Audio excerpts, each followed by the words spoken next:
സുഹൃത്തുക്കളെ, ശാസ്ത്രവും പ്രത്യയശാസ്ത്രവും എന്നൊരു വിഷയമാണ് ഇന്ന് സംസാരിക്കാൻ വിചാരിക്കുന്നത്. ഈ പ്രത്യയശാസ്ത്രം എന്ന പ്രതിഭാസത്തെ ആധുനിക ശാസ്ത്രത്തിൻ്റെ കാഴ്ചയിലൂടെ ഒന്ന് നോക്കാനുള്ള ശ്രമമാണ് ഇപ്പോൾ ചെയ്യാൻ വിചാരിക്കുന്നത്. പ്രത്യയശാസ്ത്രങ്ങൾ പൊതുവേ ചരിത്രപരമായോ ഹിസ്റ്റോറിക്കലായിട്ടോ അല്ലെങ്കിൽ സോഷ്യോളജിക്കലോ ആയിട്ടാണ് പ്രത്യയശാസ്ത്രങ്ങളെ പൊതുവേ ആൾക്കാർ സമീപിക്കുക. കുറച്ച് വ്യത്യസ്തമായിട്ടുള്ളൊരു സമീപനമാണ് ഞാൻ ഇന്ന് ശ്രമിക്കുന്നത്.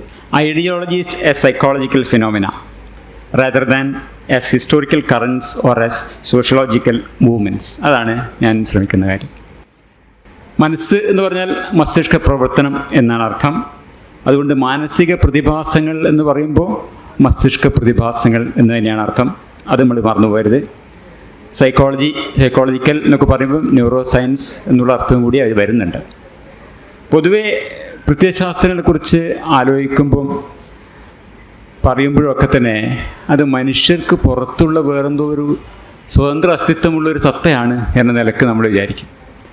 മാർക്സിസം ലെനിനിസം എവിടെയായിരിക്കുന്നത്? ഹിന്ദുത്വ പ്രത്യയശാസ്ത്രം എവിടെയായിരിക്കുന്നത്? അല്ലെങ്കിൽ ഫാസിസ്റ്റ് പ്രത്യയശാസ്ത്രം, നാസി പ്രത്യയശാസ്ത്രം, ഈ പ്രത്യയശാസ്ത്രങ്ങളൊക്കെ എവിടെയായിരിക്കുന്നത്? ഇതൊക്കെ മനുഷ്യ മസ്തിഷ്കത്തിലായിരിക്കുന്നത്. അതിന് പുറത്ത് ഇതിന് യാതൊരു അസ്തിത്വമില്ല. മനുഷ്യ മസ്തിഷ്കങ്ങൾക്കകത്താണ് ഇത് നിലനിൽക്കുന്നത്. നരയുടെ മഞ്ഞുകൾ ചിന്നിയ ഞങ്ങളുടെ തലകളിൽ മങ്ങിയൊതുങ്ങിയിരിപ്പൂ നിരവധി പുരുഷായുസിന്നപ്പുറമാളിയൊരോണപ്പൊൻകിരണങ്ങൾ. ഇതിപ്പോൾ പഴയ ഒരു സുവർണകാലത്തെക്കുറിച്ചുള്ളൊരു ഓർമ്മയാണ് വൈരപ്പള്ളി പറയുന്നത്. ഓണപ്പാട്ട് പറഞ്ഞ കവിതയിലാണ്.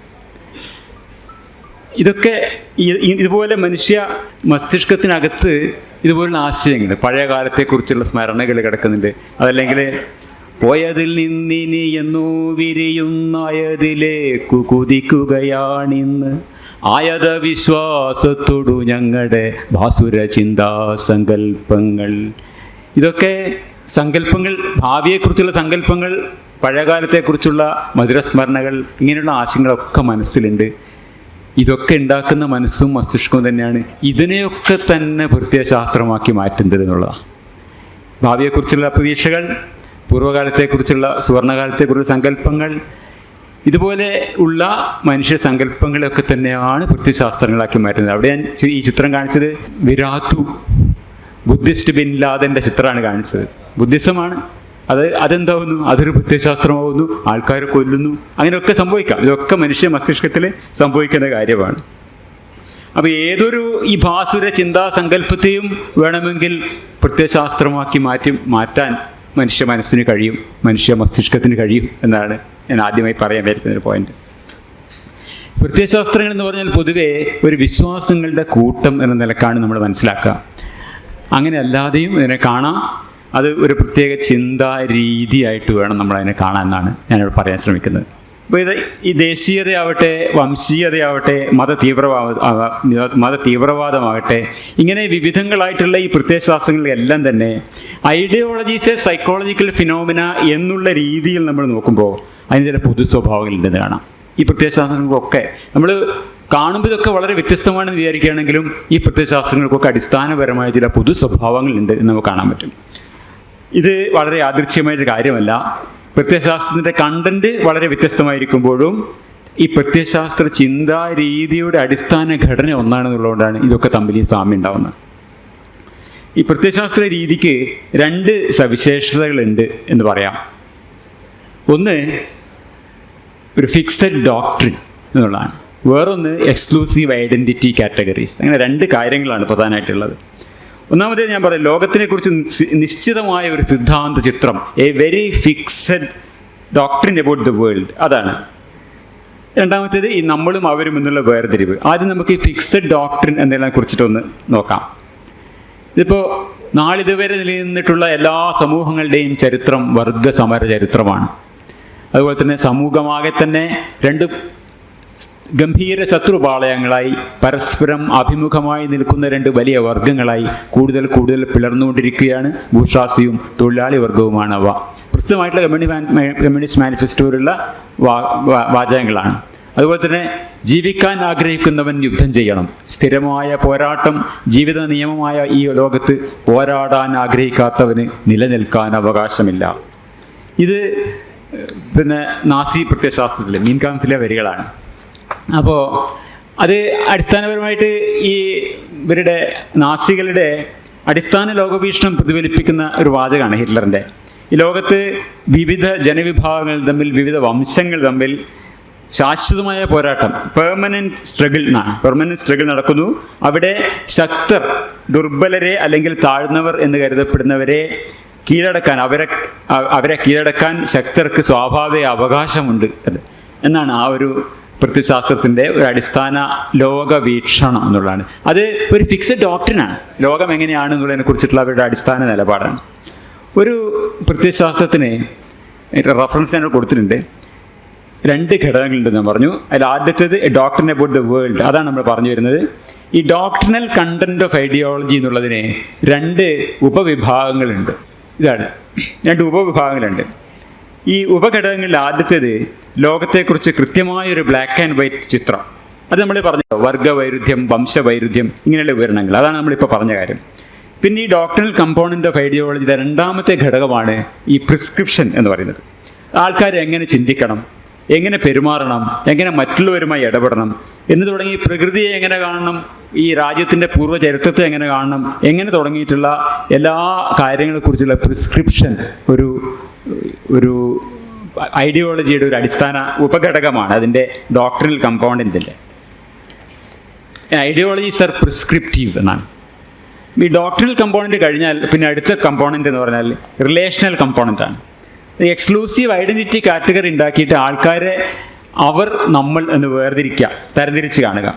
അപ്പം അവരുടെ പ്രത്യയശാസ്ത്രം അനുസരിച്ചിട്ട് നമ്മുടെ ആൾക്കാർ എന്ന് കാണുന്ന ആൾക്കാരെ, ഐഡൻറ്റിഫൈ ചെയ്യുന്ന ആൾക്കാരെ സഖാക്കളായും മിത്രങ്ങളായും ഒക്കെ കാണുക. ഈ അപരന്മാരായി കാണുന്നവരെ അവരെ ശത്രുതാപൂർവ്വമായിട്ട് കാണാം. നമ്മളല്ലാത്ത അവരെ മുഴുവൻ ശത്രുക്കളായി കാണുക എന്നുള്ളതാണ് അതിൻ്റെ രീതി. In group favouritism and out group distrust. ആ 2 ഉപവിഭാഗങ്ങളെ ഞാനിവിടെ മാർക്ക് ചെയ്തിട്ടുണ്ട്. Group identification, prejudice and hostility എന്ന് പറഞ്ഞിട്ടുള്ളത്. അപ്പോൾ ഇത് നമ്മുടെ സവർക്കറിൻ്റെ ഹിന്ദുത്വ എന്ന് പറഞ്ഞിട്ടുള്ള പ്രസിദ്ധ പുസ്തകം ഉണ്ടല്ലോ, ഹിന്ദുത്വ ഐഡിയോളജിയുടെ അടിസ്ഥാന ഗ്രന്ഥമെന്ന് പറയാവുന്ന പുസ്തകമാണ്. അതിൽ 2 ഉദ്ധരണികൾ സവർക്കർ കൊടുത്തിട്ടാണ്. അതിൽ ഓരോന്നും ഇതിൻ്റെ ഓരോ ഭാഗത്തിൻ്റെ കൃത്യമായ ഉദാഹരണമാണ് നമുക്ക് കാണാൻ പറ്റും. ആദ്യത്തേത് സവർക്കറിന് എഴുതിയാണ്, 2ാമത്തേത് ഋഗ്വേദത്തിൽ നിന്ന് ഉദ്ധരണിയാണ്. ആദ്യത്തേത് ഗ്രൂപ്പ് ഐഡൻറ്റിഫിക്കേഷനാണ് കാണിക്കുന്നത്. ഞാൻ ഇവിടെ വരച്ചു വെച്ച് കാണാം. അതായത് സിന്ധു മുതൽ സമുദ്രം വരെ പരന്നു കിടക്കുന്ന ഈ ഭാരതഭൂമിയെ സ്വന്തം പിതൃഭൂമിയായും പുണ്യഭൂമിയായും കാണുന്നവനാരോ അവൻ ഹിന്ദു എന്നറിയുക. ഇതാണ് അടിസ്ഥാനപരമായിട്ടുള്ള ഈ ഘടകം. ഇത് ഈ ഒരു ഗ്രൂപ്പ് ഐഡൻറ്റിഫിക്കേഷൻ എന്നുള്ള ഉപഘടകം, റിലേഷണൽ കമ്പോണൻ്റ് 1ാമത്തെ ഉപഘടകം. 2ാമത്തെ ഉപഘടകം ഒരു ഋഗ്വേദ ഉദ്ധരണിയാണ്, ഇന്ദ്രനോടുള്ളൊരു പ്രാർത്ഥനയാണ്. ആ പ്രാർത്ഥന എങ്ങനെയാണ്? 7 നദികൾ സമ്പന്നമാക്കുന്ന ഞങ്ങളുടെ രാജ്യത്തിൻ്റെ രക്ഷിതാവേ, അവിടുന്നിൻ്റെ അതിശക്തമായ ഇടിമിന്നലയച്ച് ഞങ്ങളുടെ ശത്രുക്കളായ ദസ്യുക്കളെ ഇല്ലാതാക്കണമേ. പോരിൽ ദസ്യുക്കളവെന്നതിൽ ഊറ്റം കൊണ്ടു നിൽക്കേ എന്ന് പറയുന്നുണ്ടല്ലോ. അത് ഈ ശത്രുക്കളോ അന്യർ, അവർ ശത്രുക്കളാണ്, അപരന്മാർ ശത്രുക്കളാണ്.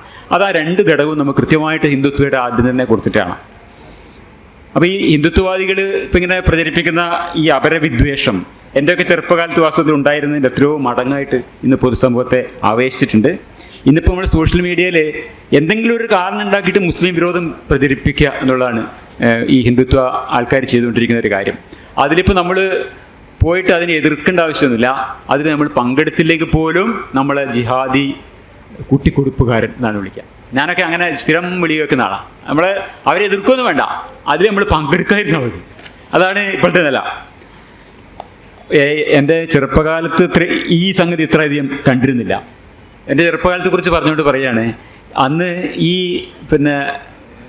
മുസ്ലിം വിരോധം തുടങ്ങിയിട്ടുള്ള ഈ ഹിന്ദുത്വ പ്രത്യയശാസ്ത്രം കേരളത്തിൻ്റെ പൊതുമണ്ഡലത്തിൽ ഇത്രയധികം സ്വാധീനം ചെലുത്തിയിട്ടില്ല എന്നുള്ളൊരു സംശയമില്ല. അങ്ങനെ കണ്ടിട്ടേ ഇല്ല ഞങ്ങളൊന്നും ചെറുപ്പത്തിൽ. അതേസമയം അന്നും ജനങ്ങളുടെ ചിന്താരീതിയെ സ്വാധീനിക്കുന്ന തരത്തിൽ പ്രത്യയശാസ്ത്രത്തിൻ്റെ സ്വാധീനമുണ്ട്. അതാണ് ഞാൻ പ്രത്യയശാസ്ത്രം എന്നൊരു ചിന്താരീതിയാണ് എന്ന് ഞാൻ പറയുന്നത്. ഈ പ്രത്യയശാസ്ത്രം എന്ന ചിന്താരീതിയുടെ സ്വാധീനം പൊതുമണ്ഡലത്തിൽ വളരെ ഗംഭീരമായിട്ടുള്ളതുള്ള.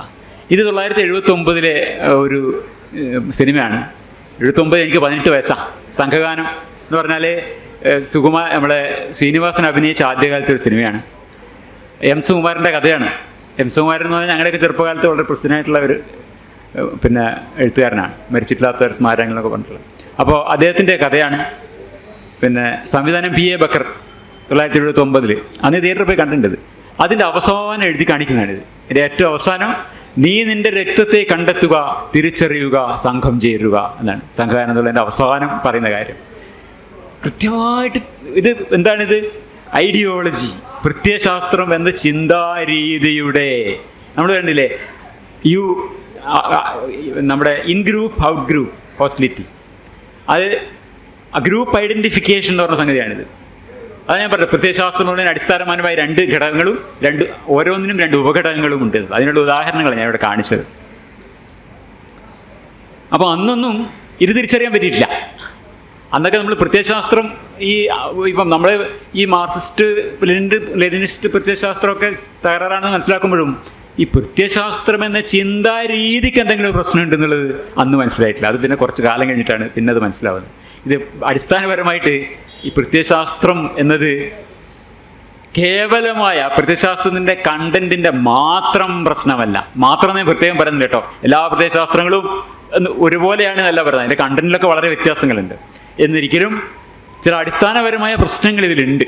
നമ്മൾ ഈ പ്രത്യയശാസ്ത്രം എന്ന ചിന്താരീതിയെ അതിന് തന്നെ മനസ്സിലാക്കി അതിന് തന്നെ അഡ്രസ് ചെയ്യേണ്ട ഒരു ആവശ്യമുണ്ട് എന്നുള്ളതാണ് ഞാൻ പറയാൻ ശ്രമിക്കുന്നത്.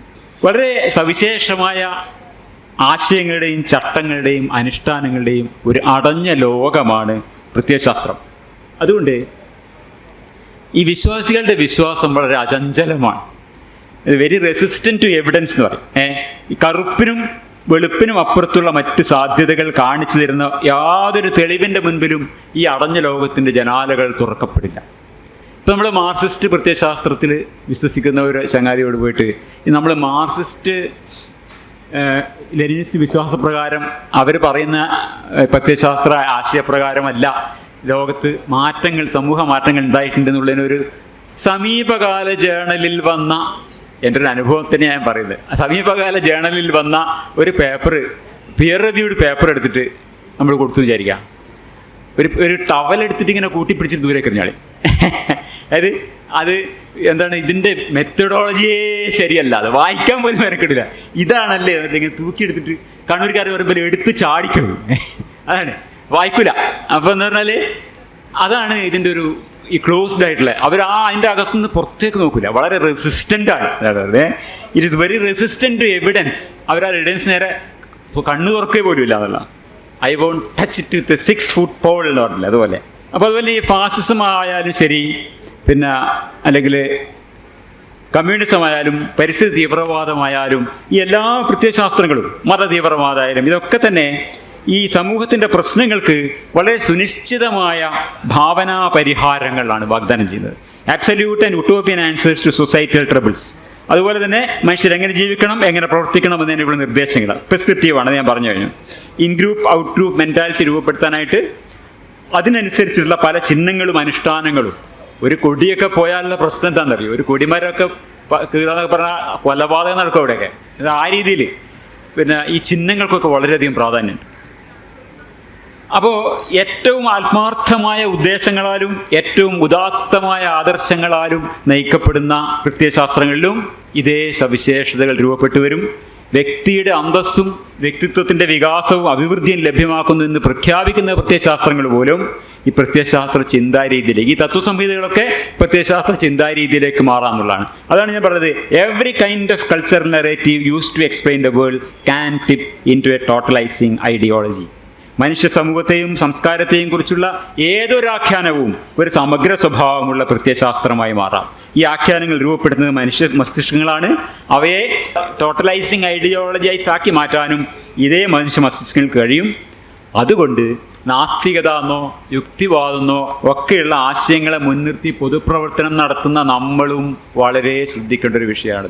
യുക്തിവാദത്തെയും ഒരു പ്രത്യയശാസ്ത്രമാക്കി മാറ്റാം, നാസ്തികതയെയും ഒരു പ്രത്യയശാസ്ത്രമാക്കി മാറ്റാം. നമ്മൾ പരിചയമുള്ള പല നാസ്തികരും സോക്കോൾഡ് യുക്തിവാദികളും ഒക്കെ ഇന്ന് പ്രവർത്തിക്കുന്നത് കാണുമ്പോൾ ഇവരതൊരു പ്രത്യയശാസ്ത്രമാക്കി മാറ്റി കഴിഞ്ഞു എന്ന് നമുക്ക് തോന്നുകയും ചെയ്യും. അത് വളരെ നമ്മൾ ശ്രദ്ധിക്കേണ്ട ഒരു കാര്യമാണ്. അപ്പോൾ അതിലെങ്ങനെ വെച്ചാൽ നമ്മൾ ഈ ഗ്രൂപ്പിനുള്ള ഒരു ഗ്രൂപ്പ് നമ്മളും അവരും എന്നുള്ള വേർതിരിവ് വരാനും ഈ പ്രത്യയശാസ്ത്ര രീതിയിൽ തന്നെ നമ്മൾ ചിന്തിക്കാനും സാധ്യതയുണ്ടെന്നുള്ള ഇതാണ് നമ്മളൊരു അപകടമായ ഒരു കാര്യമായിട്ട് നമ്മൾ മനസ്സിലാക്കേണ്ട ഒരു കാര്യം.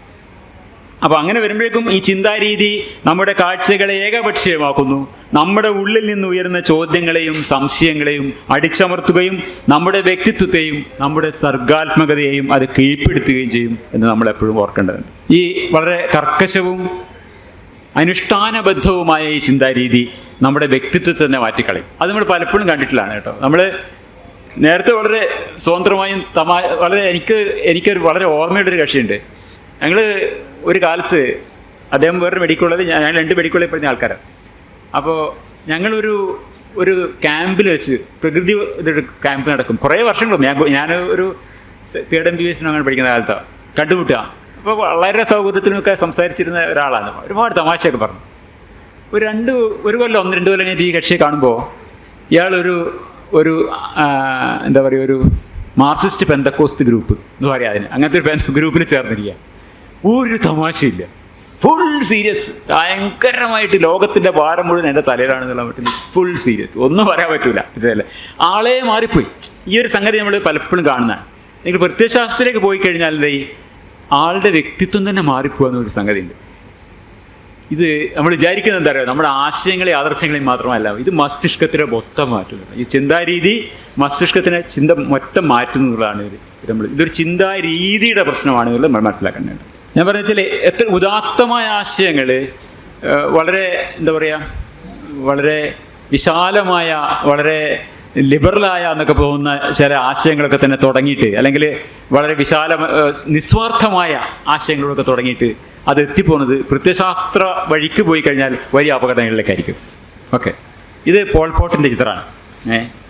ഇദ്ദേഹം കംബോഡിയക്കാരനാണ്, നമുക്കറിയാലോ. പാരീസിൽ എഞ്ചിനീയറിംഗ് പഠിക്കുന്നു. 1951 ഫ്രഞ്ച് കമ്മ്യൂണിസ്റ്റ് പാർട്ടിയിൽ മെമ്പർഷിപ്പ് എടുക്കുന്നു. നാട്ടിൽ തിരിച്ചു വന്ന് കംബോഡിയയിൽ കമ്മ്യൂണിസ്റ്റ് പാർട്ടി ഉണ്ടാക്കുന്നു. 1975 വരെ രാജഭരണത്തിനെതിരെ ഗറില്ല യുദ്ധം ചെയ്യുന്നു. 75 മൂപ്പര് അധികാരം പിടിച്ചെടുക്കുകയാണ്. പോൾ പോട്ടിന്റെ നേതൃത്വത്തിൽ കമ്മ്യൂണിസ്റ്റ് പാർട്ടി അധികാരത്തിൽ പിടിച്ചെടുക്കുക. പൂർണ്ണമായ സമത്വം, എന്തൊരു മനോഹരമായ ആശയമല്ലേ. പൂർണ്ണമായ സമത്വമാണ് ലക്ഷ്യമെന്നത്. കംബോഡിയ എല്ലാ മനുഷ്യരും തുല്യരാണ്, വലിയ വലിയ മുദ്രാവാക്യമാണ് എല്ലാവരും സമത്വം എന്നുള്ളത്. സമത്വം എന്നൊരാശയം മരിക്കയിൽ ഒരിക്കലും എന്നല്ലേ. അപ്പോൾ ഈ സമത്വം ഉണ്ടാക്കാൻ മഹത്തായ ആശയം നടപ്പാക്കാണ്. സ്വകാര്യത്വം നിരോധിച്ചു, മതം നിരോധിച്ചു. എല്ലാവരും ഒരേ തരം ഡ്രസ്സ് ഇടണം, എല്ലാവരും ഒരേ തരം ഡ്രസ്സ്, എല്ലാം സമത്വമാണ്. സമത്വം. 4 കൊല്ലമാണ് നമ്മുടെ ഭരണം നടക്കുന്നത്. അതിനിടയിൽ ഒരു 13 ലക്ഷം അവരെ അങ്ങോട്ട് കൊന്നു തീർത്തു. 4 കൊല്ലം കൊണ്ട് 13 ലക്ഷം പേരെ കംബോഡിയയിൽ കൊന്നാൾ. മഹത്തായ ആശയമാണ്, സമത്വം നടപ്പിലാക്കാൻ വേണ്ടി ചെയ്ത കാര്യമാണ്. ഈ സമയത്ത് ഇയാൾ വലിയ സമ്പാദ്യം ഉണ്ടാക്കാനോ ആഡംബര ജീവിതം നയിക്കാനോ കുടുംബ വാഴ്ച ഉണ്ടാക്കാനോ ഒന്നും പോൾ പോട്ട് ശ്രമിച്ചിട്ടില്ല. അദ്ദേഹത്തെ കുറിച്ചിട്ട് അദ്ദേഹത്തിൻ്റെ ആരാധകൻ എഴുതിയ ഒരു വാചകമാണ് ഞാൻ അടുത്ത കാലത്ത് ഒരു 2-3 കൊല്ലത്തിനിപ്പുറം ഒരു ആരാധകൻ എഴുതിയ വാക്കാണ് ഞാൻ എഴുതി വെച്ചിരിക്കുന്നത്. ഞാൻ ട്രാൻസ്ലേറ്റ് ചെയ്ത് വായിക്കാം. സന്യാസ തുല്യമായ ലളിത ജീവിതം നയിച്ച. സത്യമാണ്, ഒരു തെറ്റുമില്ല. അവസാനം മരിക്കുന്നത് അങ്ങനെ തന്നെ, നിസ്വനായി നിർദ്ധനായി ഒരു അസുഖം പിടിച്ചൊക്കെ മരിക്കുകയാണ്. കട്ടിൽ കിടന്ന് മരിച്ചു കേട്ടോ. മറ്റു പല ആൾക്കാരെയും പോലെ അദ്ദേഹം വേറെ നിലക്കല്ല, കട്ടിൽ തന്നെ കിടന്ന് മരിച്ചു. സന്യാസതുല്യമായ ലളിത ജീവിതം നയിച്ച, തനിക്കായി സമ്പത്തിയോ പ്രസിദ്ധിയോ അധികാരമോ നേടിയെടുക്കാൻ ശ്രമിക്കാത്ത അദ്ദേഹത്തിൻ്റെ ഏറ്റവും മഹത്തായ ലക്ഷ്യം കംബോഡിയയിലെ തകർന്നുകൊണ്ടിരുന്ന കൊളോണിയൽ മുതലാളിത്തത്തെ അവസാനിപ്പിക്കുകയും തൻ്റെ രാജ്യത്തിൻ്റെ ഗ്രാമീണ പാരമ്പര്യത്തെ തിരിച്ചുപിടിച്ച് അവിടെ നിന്നും പുത്തനായ ഒരു രാജ്യത്തെ അടിത്തറയിൽ തുടങ്ങി പണിതുയർത്തുക എന്നതുമായിരുന്നു എന്നാണ് പറയുന്നത്. ഞാൻ വിചാരിക്കുന്നത് ഇത് കുറേയൊക്കെ സത്യം തന്നെ, ഇതൊക്കെ സത്യമായിരിക്കും ഞാൻ വിചാരിക്കണം കേട്ടോ. അയാൾക്ക് അങ്ങനെ യാതൊരു ദുരുദ്ദേശവും ഉണ്ടാവും ഞാൻ വിചാരിക്കുന്നില്ല. നല്ല ഉദ്ദേശങ്ങളോടുകൂടി ചെയ്യുന്നതാണ്. Road to hell is paved with good intentions എന്നല്ല പറയാം, അതാണ് പേവ്ഡ് വിത്ത് ഗുഡ് ഇൻറ്റൻഷൻസ് ആണ്. അപ്പോൾ ഈ ഉന്നതമായ ലക്ഷ്യങ്ങളും മഹത്തായ സ്വപ്നങ്ങളും ഒക്കെ സാക്ഷാത്കരിക്കാനായി പ്രവർത്തിക്കുന്ന മസ്തിഷ്കങ്ങൾ ഐഡിയോളജിക്കൽ ബ്രെയിൻ ആണെങ്കിൽ, പ്രത്യയശാസ്ത്ര മസ്തിഷ്കമാണെങ്കിൽ അത് മഹാദുരന്തങ്ങളിലേക്കാണ് നമ്മളെ നയിക്കുക എന്നതാണ് 20-ാം നൂറ്റാണ്ട് നമുക്ക് നൽകിയിട്ടുള്ള പാഠം. ഈ പാഠം പഠിക്കാൻ നമ്മൾ ആരും തയ്യാറല്ല എന്നുള്ളതാണ്. പക്ഷേ ഇന്നും ഇതേ ആശയത്തിനെ നല്ല ഭംഗിയായിട്ട് പ്രചരിപ്പിക്കുകയും ആൾക്കാരൊക്കെ അതിലേക്ക് പോവുകയും ചെയ്യുന്നുണ്ട്. ഒരു പ്രത്യയശാസ്ത്രത്തെക്കുറിച്ചാണ് പറയുന്നത്, പ്രത്യയശാസ്ത്ര ചിന്താരീതിയെക്കുറിച്ചാണ്. ഈ ഒരു ചിന്താരീതിയുടെ അപകടമാണ് എന്ന് മനസ്സിലാക്കാത്തിടത്തോളം എനിക്ക് തോന്നുന്നില്ല ഒരു പ്രത്യയശാസ്ത്രത്തിന് പകരം വേറൊരു പ്രത്യയശാസ്ത്രം എടുത്തു വരുന്നതുകൊണ്ട് ഇത് പരിഹരിക്കാൻ പറ്റും. കാരണം നിങ്ങൾക്ക് ബുദ്ധിസത്തിനെ പോലും എന്താക്കാൻ പറ്റും, ഒരു ബുദ്ധിസ്റ്റ് ബിൻ ലാദൻ ഉണ്ടാക്കാൻ പറ്റും. അപ്പോൾ അതൊരു വലിയ പ്രശ്നമാണ്. നമ്മൾ ഈ ഐഡിയോളജി എന്നത് തന്നെ ഒരു പ്രശ്നമാണ് എന്ന് മനസ്സിലാക്കേണ്ടത് വളരെ വളരെ പ്രധാനമാണ്. ഇത് ചിന്താരീതിയുടെ പ്രശ്നമാണ്. അപ്പോൾ നമ്മൾ എന്താ ചെയ്യുക, പൊതുവെ ഒരു പ്രത്യയശാസ്ത്രത്തെ വിമർശിക്കുമ്പോൾ അല്ലെങ്കിൽ ഒരു വിശ്വാസ പ്രസ്ഥാനത്തെ വിമർശിക്കുമ്പോൾ അതിൻ്റെ സാമ്പത്തിക ധാരണകളെ, സാമൂഹ്യ ധാരണകളെ, അതിൻ്റെ പരിപാടികളൊക്കെ നമ്മൾ വിമർശിക്കും. അതൊക്കെ ശരിയാണ്, ചെയ്യേണ്ടതാണ്, അതിലൊന്നും തർക്കമില്ല. പക്ഷേ വേറൊരു തരത്തിൽ കൂടി ഇത് വിമർശിക്കപ്പെടേണ്ടതുണ്ട് എന്നാണ് ഞാൻ ഇന്ന് പറയാൻ ശ്രമിക്കുന്നത്. മനുഷ്യ മസ്തിഷ്കങ്ങളെ ഈ പ്രത്യയശാസ്ത്രം എങ്ങനെ ബാധിക്കുന്നു? അത് മനുഷ്യരുടെ ചിന്താപരമായ ഫ്ലെക്സിബിലിറ്റിയെ തടയുന്നുണ്ടോ? മറ്റു മനുഷ്യരോട് അതിക്രമങ്ങൾ കാണിക്കാൻ അത് പ്രേരകമാവുന്നുണ്ടോ? ഇതുകൂടി നമ്മൾ വിചാരത്തിനും വിമർശനത്തിനും വിധേയമാക്കേണ്ടതുണ്ട് എന്നുള്ളതാണ് ഞാൻ പറയാൻ വിചാരിക്കുന്ന പോയിന്റ്. പ്രത്യയശാസ്ത്രങ്ങൾ ചെയ്യുന്നത് കേവലം നമ്മുടെ ജീവിതങ്ങളെ പൊതിയുക എന്നത് മാത്രമല്ല, അത് നമ്മുടെ ശരീരത്തിനകത്തേക്ക് പ്രവേശിക്കുകയും മസ്തിഷ്കങ്ങളെ രൂപാന്തരപ്പെടുത്തുകയും ചെയ്യുന്നു. നമ്മുടെ കേവലമായ രാഷ്ട്രീയ അഭിപ്രായങ്ങളെയും ഇഷ്ടാനിഷ്ടങ്ങളെയും മാത്രമല്ല, ഇവയുമായൊന്നും പ്രത്യക്ഷ ബന്ധമില്ലാത്ത അനേകം മസ്തിഷ്ക പ്രവർത്തനങ്ങളെയും ഈ പ്രത്യയശാസ്ത്രങ്ങൾ മാറ്റിമറിക്കുന്നു എന്നാണ് സമീപകാല പഠനങ്ങൾ തെളിയിക്കുന്നത്. എന്താണ് പ്രത്യയശാസ്ത്ര ചിന്താരീതി? എന്താണ് പ്രത്യയശാസ്ത്ര ചിന്താരീതി എന്ന് നമ്മൾ പറഞ്ഞു. ഈ രീതിയിൽ ചിന്തിക്കുന്ന മസ്തിഷ്കത്തെ നമ്മൾ ഐഡിയോളജിക്കൽ ബ്രെയിൻ എന്ന് വിളിക്കാം. എന്താണ് പ്രത്യയശാസ്ത്ര മസ്തിഷ്കം, ഐഡിയോളജിക്കൽ ബ്രെയിൻ എന്നതിൻ്റെ സ്വഭാവം എന്നതിനെ കുറിച്ചിട്ട് ലിയോർ സ്മിഗ്രോഡ് എന്ന് പറഞ്ഞിട്ടൊരു ന്യൂറോ സയൻറ്റിസ്റ്റ്, ഇവർ ഓക്സ്ഫോർഡിലുള്ളതാണ്, ഒരു ബ്രിട്ടീഷ് ന്യൂറോ സയൻറ്റിസ്റ്റാണ്. 2025 മാർച്ചിൽ വന്നൊരു പുസ്തകമാണിത്, ദി ഐഡിയോളജിക്കൽ ബ്രെയിൻ. നല്ലൊരു പുസ്തകമാണ് കേട്ടോ, ഐഡിയോളജിക്കൽ ബ്രെയിൻ. ഈ പുസ്തകത്തിൽ അവർ പറയുന്നൊരു കാര്യം ഇതാണ്, അതിൻ്റെ കോട്ട് ഞാൻ ഇവിടെ എഴുതി വെച്ചിട്ടുണ്ട്. The ideological brain is A brain that is cognitively rigid, emotionally dysregulated, physiologically less sensitive to injustice and injury, neurobiologically receptive to addictive rituals and binary categories. ഇങ്ങനെ 5 കാര്യങ്ങളാണ് പറയുന്നത്, 5 പോയിന്റുകൾ. ആദ്യത്തേത് കോഗ്നിറ്റീവ് റിജിഡിറ്റി എന്നുള്ളതാണ്. അത് ഈ പ്രത്യയശാസ്ത്ര മസ്തിഷ്കത്തിൻ്റെ ഒരു ഹോൾമാർക്കാണ് കോഗ്നിറ്റീവ് റിജിഡിറ്റി. ഇന്നത്തെ നമ്മുടെ പ്രശ്നത്തിൽ പ്രധാനമായിട്ടും നമുക്ക് വിവരിക്കാനുള്ളൊരു വിഷയം അതാണ്. അതിലേക്ക് ഞാൻ ഇപ്പോൾ പോകുന്നില്ല, അത് വിശദമായിട്ട് നമുക്ക് സംസാരിക്കാനുണ്ട്. അത് ഞാൻ അതിന് പിന്നാലെ വരാം. ആദ്യം ബാക്കിയുള്ള ഓരോ ജസ്റ്റ് പറഞ്ഞങ്ങ് പോയേക്കാം. ഇമോഷണൽ ഡിസ്റെഗുലേഷൻ, ഇമോഷണലി ഡിസ്റെഗുലേറ്റഡ് ആണ് പറയുന്നത്. അനിയന്ത്രിത വൈകാരികത, ഇത് പ്രത്യയശാസ്ത്ര മനുഷ്യരിൽ നമ്മൾ സ്ഥിരമായി കാണുന്നൊരു കാര്യമാണ്. അത് കൂടുതൽ എക്സ്പ്ലെയിൻ ചെയ്യുന്നില്ല, ഞാൻ വെറുതെ 2 ചിത്രം കാണിച്ചാണ്. ആ ചിത്രങ്ങൾ കണ്ടാൽ അറിയാലോ നമുക്ക് എത്രത്തോളം ഇമോഷണലി ഡിസ്റെഗുലേറ്റഡ് ആണ് ഈ ആൾക്കാർ എന്നുള്ളത്. മൂന്നാമത്തെ കാര്യം, physiologically less sensitive to injury, to injustice and injury എന്നുള്ളതാണ്. അനീതിയോടും അതിക്രമങ്ങളോടുമുള്ള ശാരീരിക പ്രതികരണം പ്രത്യയശാസ്ത്ര മനുഷ്യരിൽ താരതമ്യേന കുറവാണ്. ഇന്ന് ശാരീരിക പ്രതികരണം എന്ന് പറഞ്ഞാൽ ഞാൻ കുറച്ച് വിശദീകരിക്കാൻ ശ്രമിക്കാം. അവർക്കിപ്പോൾ നമ്മൾ ഈ ഇവർ ഇമോഷണലി ഡിസ്റെഗുലേറ്റഡ് എന്ന് പറഞ്ഞു. ഈ സ്വഗോത്രത്തിലെ മനുഷ്യരുടെ ബുദ്ധിമുട്ടുകൾ കണ്ടാൽ അവർക്ക് വികാരാധീനരാവില്ല എന്നല്ല ഞാൻ പറയുന്നത്. എന്താണ് ഈ physiologically less sensitive to injury എന്ന് പറയുന്നത്, ഇഞ്ചുറി ആൻഡ് ഇൻജസ്റ്റിസ് എന്ന് പറയുന്നത്? ഞാൻ ഉദാഹരണം പറഞ്ഞിട്ട് വ്യക്തമാക്കാം. ഞാൻ വരുന്നത് പാലക്കാട് ജില്ലയിൽ നിന്നാണ്. അവിടെ അടുത്ത ദിവസങ്ങളിൽ ഒരാളെ ഒരു 5 പേര് ചെന്ന് തല്ലിക്കൊന്നു. എന്താണ്, അയാൾ ഒരു ബംഗ്ലാദേശിയാണെന്ന് പറഞ്ഞു. ബംഗ്ലാദേശിയാണെന്ന് പറഞ്ഞ് തല്ലിക്കൊന്നു. അതിൻ്റെ ചിത്രമാണ് കാണിച്ചത്. വളരെ സമാനതകളില്ലാത്ത വയലൻസാണ് ഇത്. ജീവിതത്തിൽ ഇത്ര ഭീകരമായ ഇഞ്ചുറി കണ്ടില്ല എന്നൊക്കെയാണ് അത് പോസ്റ്റ്മോർട്ടം ചെയ്ത ഡോക്ടർ പറഞ്ഞെന്ന് പറയുന്നത്. അപ്പോൾ അത്ര ഭീകരമായ രീതിയിൽ ഇവർ അടിച്ച ഒരാളെ കൊല്ലുകയാണ്. ആ വീഡിയോ കണ്ടാൽ നമുക്ക് will have a physiological reaction. നമ്മുടെ തൊണ്ടയിലത് ഇറുന്ന പോലെ നമുക്ക് തോന്നും, നെഞ്ചിറുന്ന പോലെ തോന്നും, കണ്ണ് നിറയും. ഇതൊക്കെയാണ് ഫിസിയോളജിക്കൽ റിയാക്ഷൻ എന്ന് പറയുന്നത്. ഇങ്ങനത്തെ റിയാക്ഷൻ അവർക്കില്ല. ഈ തല്ലിക്കൊന്ന ഈ 5 പ്രത്യയശാസ്ത്ര മസ്തിഷ്കങ്ങൾക്കും അവർ ബംഗ്ലാദേശി അപരനാണ് എന്ന നിലയാണ് തല്ലിക്കൊന്നത്. അതൊരു ഐഡിയോളജിക്കൽ ബ്രെയിനാണത്. It is less sensitive to injustice and injury. വലിയൊരു അനീതിയും വലിയൊരു അതിക്രമവും ആണ് ചെയ്യുന്നത് എന്നുള്ള അതിനോട് അവർക്ക് റെസ്പോൺസ് ഇല്ല. പക്ഷെ വേറെ ഏതൊരു മനുഷ്യനും ഇതിങ്ങനെ കണ്ടാൽ അതൊരു മനുഷ്യനല്ലേ എന്ന് തോന്നും, ചെയ്യാൻ പാടില്ലെന്ന് തോന്നും. പ്രത്യയശാസ്ത്ര മസ്തിഷ്കം ഇല്ലാത്തൊരു സംഗതിയാണ്. They are less sensitive to injustice and injury. ആ വീഡിയോ കണ്ടാൽ പോലും നമുക്ക് will have a physiological response to that. എങ്ങ് മനുഷ്യന് ചങ്ങല കൈകളിൽ അങ്ങൻ കയ്യുകൾ നൊന്തിയിടുകയാണ്. എങ്ങ് മനുഷ്യന്, എവിടെയാണോ മനുഷ്യൻ്റെ കൈകളിൽ ചങ്ങലിടുന്നത് അവിടെ എൻ്റെ കൈകളാണ് വേദനിക്കുന്നത്. എങ്ങു മനുഷ്യനു ചങ്ങല കൈകളിൽ അങ്ങൻ കയ്യുകൾ നൊന്തിയിടുകയാണ്. എങ്ങോ മർദ്ദനം അവിടെ പ്രഹരം വീഴുവതെൻ്റെ പുറത്താവുന്നു. നമുക്ക് അടികൊള്ളുന്ന പോലും. ഇതാണ് ലിബറൽ മനുഷ്യരുടെ. ലിബറൽ എന്നൊരു തെറിവാക്കാ മലയാളത്തിൽ ഇപ്പം. അതുകൊണ്ട് ഞാൻ ആവർത്തിച്ച് പറയുന്നത്, ഒരു കുഴപ്പമില്ല, ഞാൻ ലിബറലാണ്. ഉദാര മനസ്ഥിതി, ഉദാരത എന്നുള്ള എന്താ കുഴപ്പം? നല്ല വാക്കല്ലേ. ഞാൻ ലിബറലാണ്, ഒരു തെറ്റുമില്ല. ഇതാണ് ലിബറലോളികൾ എന്നാണ്. അതെൻ്റെ വാക്കല്ലേ, ലിബറൽ ഹോളികൾ. ഞാൻ എന്നാൽ ലിബറൽ ഹോളി തന്നെ. അപ്പോൾ ലിബറലായിട്ടുള്ള മനുഷ്യന്മാർ, അപ്പോൾ ഈ ലിബറലായ മനുഷ്യരുടെ അവസ്ഥ ഇതാണ്: എങ്ങോ മർദ്ദനം അവിടെ പ്രഹരം വീഴുവത് എൻ്റെ പുറത്താവുന്നു. ഈ ഐഡിയോളജിക്കൽ മസ്തിഷ്കങ്ങൾ ദേ ആർ ലെസ് സെൻസിറ്റീവ്. അവർക്ക് അങ്ങനെ പ്രശ്നമില്ല. ഒരാൾ അടികൊള്ളുന്നുള്ള അവരെ അങ്ങനെ പിന്നെ ബേജാറാക്കുന്നില്ല. അവർക്കതൊരു മാനസികമായോ ശാരീരികമായോ ഒരു ബുദ്ധിമുട്ട് തോന്നുന്നില്ല. അതാണ് ആ ഒരു പ്രോബ്ലം. പിന്നെ അടുത്ത ഒരു പിന്നെ ക്യാരക്ടർ പറയുന്നത് ന്യൂറോബയോളജിക്കലി റിസെപ്റ്റീവ് ടു അഡിക്റ്റീവ് റിച്വൽസ് എന്നാണ്. അനുഷ്ഠാനങ്ങളോട് ഉള്ള അനുഷ്ഠാന മസ്തിഷ്കങ്ങളാണ് ശരിക്കും. ഈ പിന്നെ മനുഷ്യർ പൊതുവെ അനുഷ്ഠാനപ്രിയരാണ്. ഈ പ്രത്യയശാസ്ത്ര മസ്തിഷ്കങ്ങൾ വളരെ അനുഷ്ഠാന പ്രേമികളാണ് എന്ന് പറയാം. അനുഷ്ഠാന താല്പര്യമുണ്ട് അവർക്ക്.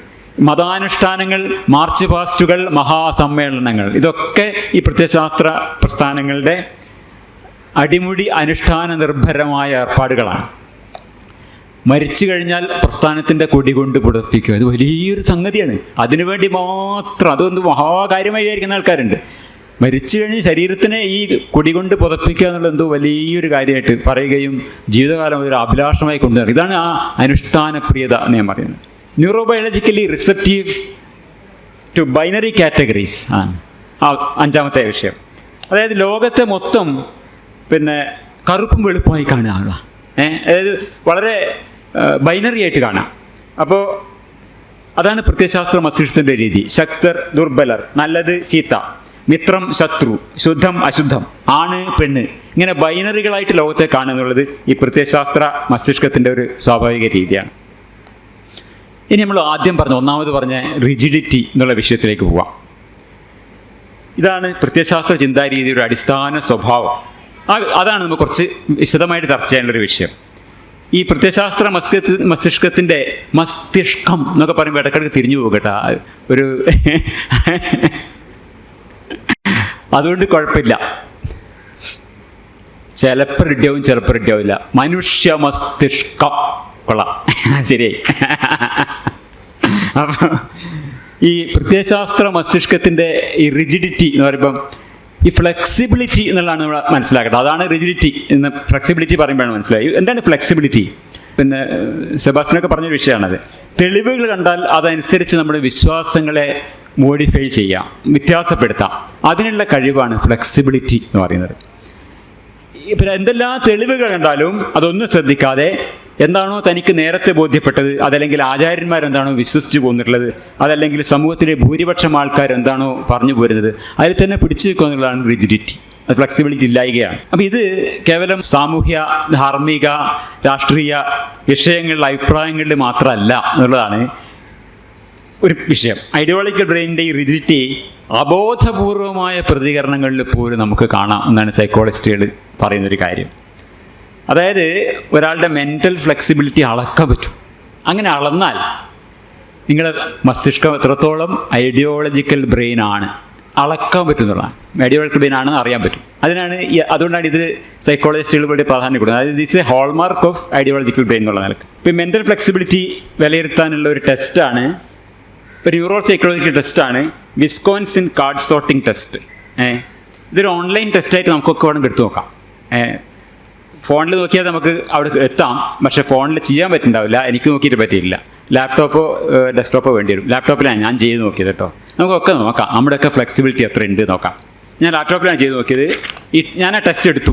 അതിന് ടെസ്റ്റ് എടുത്തതിൻ്റെ റിസൾട്ട് കാര്യം ഞാൻ പറയാം. ആ ടെസ്റ്റ് എടുത്ത ശേഷം ഞാൻ നിങ്ങൾക്ക് വിശദീകരിച്ച് തരാൻ വേണ്ടി ഒരിക്കൽ കൂടി അത് ആവർത്തിച്ച് 2 മിനിറ്റ് വീഡിയോ എടുത്തിട്ടുണ്ട്. ആ വീഡിയോ കാണിച്ചു തന്നിട്ട് ഞാൻ ഈ ടെസ്റ്റ് ഒന്ന് വിവരിച്ച് തരാൻ നോക്കാം. നമ്മൾ ആദ്യം ഈ ടെസ്റ്റിലേക്ക് കിടക്കുമ്പോൾ കാണുന്നത് ഇൻസ്ട്രക്ഷൻസ് കാണാം, എങ്ങനെയാണ് ചെയ്യേണ്ടതെന്നുള്ള ഇൻസ്ട്രക്ഷൻസ് വരും. അപ്പോൾ അതിൽ നമുക്ക് ഈ ഒരു ടെസ്റ്റ് തുടങ്ങുമ്പോൾ ഒരു ആ സ്ക്രീനിൽ കാണുക, ഇടത്ത് ഭാഗത്ത് താഴെയായിട്ട് നിങ്ങൾക്ക് ഒരു കാർഡ് കാണാം. അതിൻ്റെ മേലെ ഭാഗത്ത് 4 കാർഡുകൾ കാണാം. ഈ 4 കാർഡിൽ ഈ താഴെയുള്ള കാർഡുമായിട്ട് പൊരുത്തപ്പെടുന്ന കാർഡ് ഏതാണെന്ന് സെലക്ട് ചെയ്യുക. അതാണ് നമ്മൾ ചെയ്യേണ്ടത്. അപ്പോൾ നമ്മൾ ആ സ്ലൈഡിലെ ചിത്രം നോക്കിയാൽ താഴെ കാണുന്നത് 3 റെഡ് ട്രയാങ്കിൾസ് ആണ് ഇപ്പോൾ കാണുന്നത്. അപ്പോൾ ഈ കളർ അപ്പോൾ ഇത് 3 നിയമങ്ങൾ വെച്ച് നമുക്കിത് മാച്ച് ചെയ്യാൻ പറ്റും. അപ്പോൾ കളർ വെച്ച് മാച്ച് ചെയ്യാം. അപ്പോൾ കളർ അനുസരിച്ചാണ് മാച്ച് ചെയ്യേണ്ടതെങ്കിൽ നമ്മൾ 1ാമത്തെ കാർഡ് കൊണ്ട് ക്ലിക്ക് ചെയ്യാം. കാരണം എന്താ, രണ്ട് ചുവപ്പ് നിറാണ്. ഇനി ഷേപ്പ് അനുസരിച്ചാണ് മാച്ച് ചെയ്യേണ്ടതെങ്കിൽ ഇവിടെ രണ്ടാമത്തെ കാർഡിൽ ക്ലിക്ക് ചെയ്യണം. രണ്ടും ട്രയാങ്കിൾ ആണല്ലോ. അല്ല, നമ്പർ അനുസരിച്ചാണ് ചെയ്യേണ്ടതെങ്കിൽ മൂന്നാമത്തെ കാർഡിൽ ക്ലിക്ക് ചെയ്യണം. അത് രണ്ടും നമ്പർ സെയിം ആണ്. ഇതാണ് നമ്മൾ ചെയ്യേണ്ടത്. ഇതിൽ എന്താ വെച്ചാൽ കുറച്ച് സമയം കഴിയുമ്പോൾ ഈ നിയമങ്ങൾ മാറും. അത് എപ്പോഴാണ് മാറുന്നത് നമുക്ക് പറയാൻ പറ്റില്ല. ചിലപ്പോൾ ഒരു 8, 10, 12 എപ്പോഴാണെന്ന് പറയാൻ പറ്റില്ല. അങ്ങനെ മാറുന്ന സമയത്ത് ആ നിയമം പെട്ടെന്ന് മനസ്സിലാക്കി കഴിഞ്ഞാൽ അതനുസരിച്ച് നിങ്ങൾ മാറ്റുന്നുണ്ടോ എന്നുള്ളതാണ് ഫ്ലെക്സിബിലിറ്റി. നാലാമത്തെ, സോറി ഞാനത് പറഞ്ഞ മാറിപ്പോയതാണേ. എണ്ണം അനുസരിച്ചാണ് നാലാമത്തെ ക്ലിക്ക് ചെയ്യണം. You would select the fourth card തന്നെയാണ് എഴുതിയിട്ടുള്ളത്. ഞാനത് പറഞ്ഞപ്പോൾ മാറിപ്പോയതാണ്. കറക്റ്റ് തന്ന ഇൻസ്ട്രക്ഷൻ തന്നെ കറക്റ്റാണേ, അതിൽ എഴുതിയത് കറക്റ്റാണ്.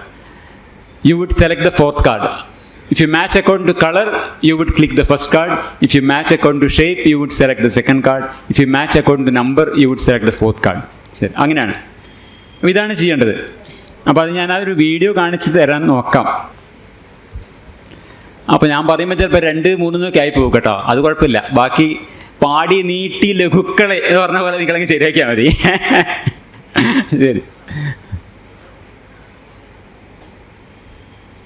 എനിക്ക് എഴുതാനല്ലേ അറിയൂ, വായിക്കാൻ അറിയില്ലോ എന്ന് പറഞ്ഞ പോലെ. ശരി, അങ്ങനെ നമ്മൾ ടെസ്റ്റ് തുടങ്ങുന്നു.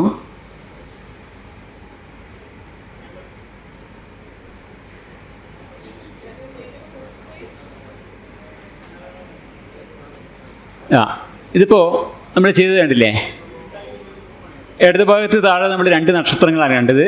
അതുമായിട്ട് പൊരുത്തപ്പെടുന്ന കാർഡ് നമ്മൾ സെലക്ട് ചെയ്തത് നാലാമത്തേതാണ്. എന്താ വെച്ചാൽ നിറം കൊണ്ടും ഷേപ്പ് കൊണ്ടും പൊരുത്തമുള്ളതുകൊണ്ട് നമ്മളത് സെലക്ട് ചെയ്തതാണ്. കറക്റ്റായിട്ട് വന്നു, അത് കറക്റ്റായി വന്നു. അപ്പോൾ നമുക്കൊരു ഹാപ്പി മ്യൂസിക് വന്നു, നമുക്കൊരു ഡോപ്പമിൻ റിഷ് കിട്ടി. നമ്മൾ ജയിച്ചു, കളി ജയിച്ചു. അപ്പോൾ അതുകൊണ്ട് പിന്നെ അടുത്ത കളി നമ്മൾ വീണ്ടും ചെയ്യണു. നോന്ന് വന്നു. കാരണം അപ്പോൾ അത് എന്താ പറ്റിയെന്ന് വെച്ചാൽ ചുവന്ന സ്റ്റാറാണ്. നിറം കൊണ്ടുള്ള പൊരുത്ത് നോക്കിയിട്ട് നമ്മൾ ഒന്നാമത്തെ കാർഡിൽ ക്ലിക്ക് ചെയ്തു, പക്ഷെ തെറ്റിപ്പോയി, റോങ് എന്ന് വന്നു. ഒരു നിരാശാ സംഗീതം വന്നു. അപ്പോൾ പക്ഷെ നമുക്ക് എന്തുകൊണ്ട് നിയമം പിടികിട്ടി. മീനൊന്ന് പോയാലും പൂച്ചയുടെ സ്വഭാവം മനസ്സിലായല്ലോ എന്ന് പറഞ്ഞ പോലെ നമുക്ക് ഒരു കളി തോറ്റാൽ നമുക്ക് എന്താണ് നിയമം എന്ന് പിടികിട്ടി. ഷേപ്പിൻ്റെ പൊരുത്താണ് നോക്കേണ്ടത് നമുക്ക് മനസ്സിലായി. അപ്പോൾ ഇനി വീണ്ടും നമ്മൾ കളി തുടരുകയാണ്.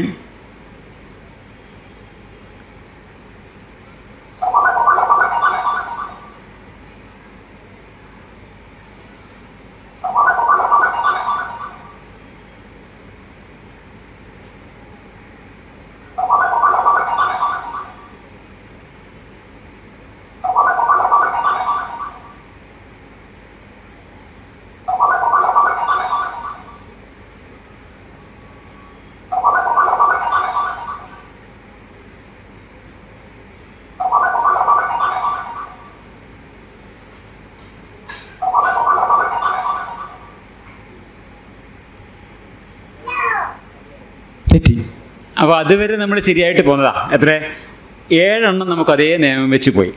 അടുത്ത തവണ അതേ നിയമം അനുസരിച്ച് കളിച്ചപ്പോൾ അത് തെറ്റാണെന്ന് മനസ്സിലായി. അതാണ് ഈ കളിയിലെ കുരുക്ക്. കാരണം നിയമം പെട്ടെന്ന് മാറി. അപ്പോൾ ഇത് അപ്രതീക്ഷിതമായ ഏതെങ്കിലും ഘട്ടത്തിലായി നിയമം മാറുന്നത്. അതൊന്ന് ഷേപ്പിൻ്റെ നിയമമോ കളറിൻ്റെ നിയമമോ നമ്പറോ ആവാം.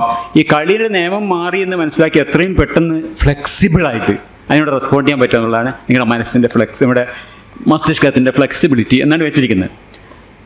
അപ്പോൾ നമ്മൾ 4 പച്ച ട്രയാങ്കിൾ വന്നപ്പോൾ അത് ഷേപ്പ് നിയമം അനുസരിച്ചിട്ട് നമ്മൾ പച്ച ട്രയാങ്കിളിൽ ക്ലിക്ക് ചെയ്തപ്പോൾ തെറ്റിപ്പോയി. അത് ഷേപ്പല്ല, നിറവുമല്ല പുതിയ നിയമം എന്ന് മനസ്സിലായി, നമ്പറാണ് പുതിയ നിയമം എന്ന് മനസ്സിലായി. അപ്പോൾ നമ്മൾ വീണ്ടും കളി തുടങ്ങുന്നതാണ്. ഇത് നമ്പർ അനുസരിച്ചാണ് പോണത്.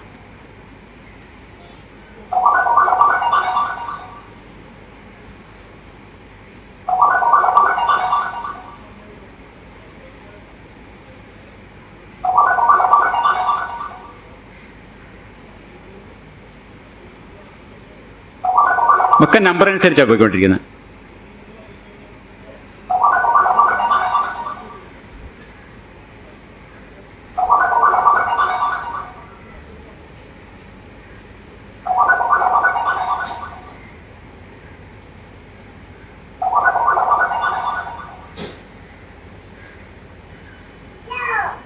വീണ്ടും നിയമം മാറി. അത് 9 തവണ കഴിഞ്ഞപ്പോൾ നിയമം മാറി. അപ്പോൾ ഇനി വരുന്നത് കളറിൻ്റെ നിയമമാണ്. അപ്പോൾ നമുക്ക് ഇങ്ങനെയാണ് ഇത് കളി പോവുക. അങ്ങനെ 60 തവണ ഇതേ കളി ആവർത്തിക്കും. എന്നിട്ടാണ് നമ്മുടെ സ്കോർ, എത്ര തെറ്റുകൾ നമ്മൾ വരുത്തി എന്നുള്ളത്. അത് എൻ്റെ സ്കോർ ഞാൻ കാണിച്ചു തരാം. ഇതാണ് എൻ്റെ സ്കോർ. അതിൽ മൊത്തം 7 തെറ്റുകളാണ് എനിക്ക് പറ്റിയത്. 60 തവണ കളിച്ചപ്പോൾ 7 തെറ്റ് പറ്റി.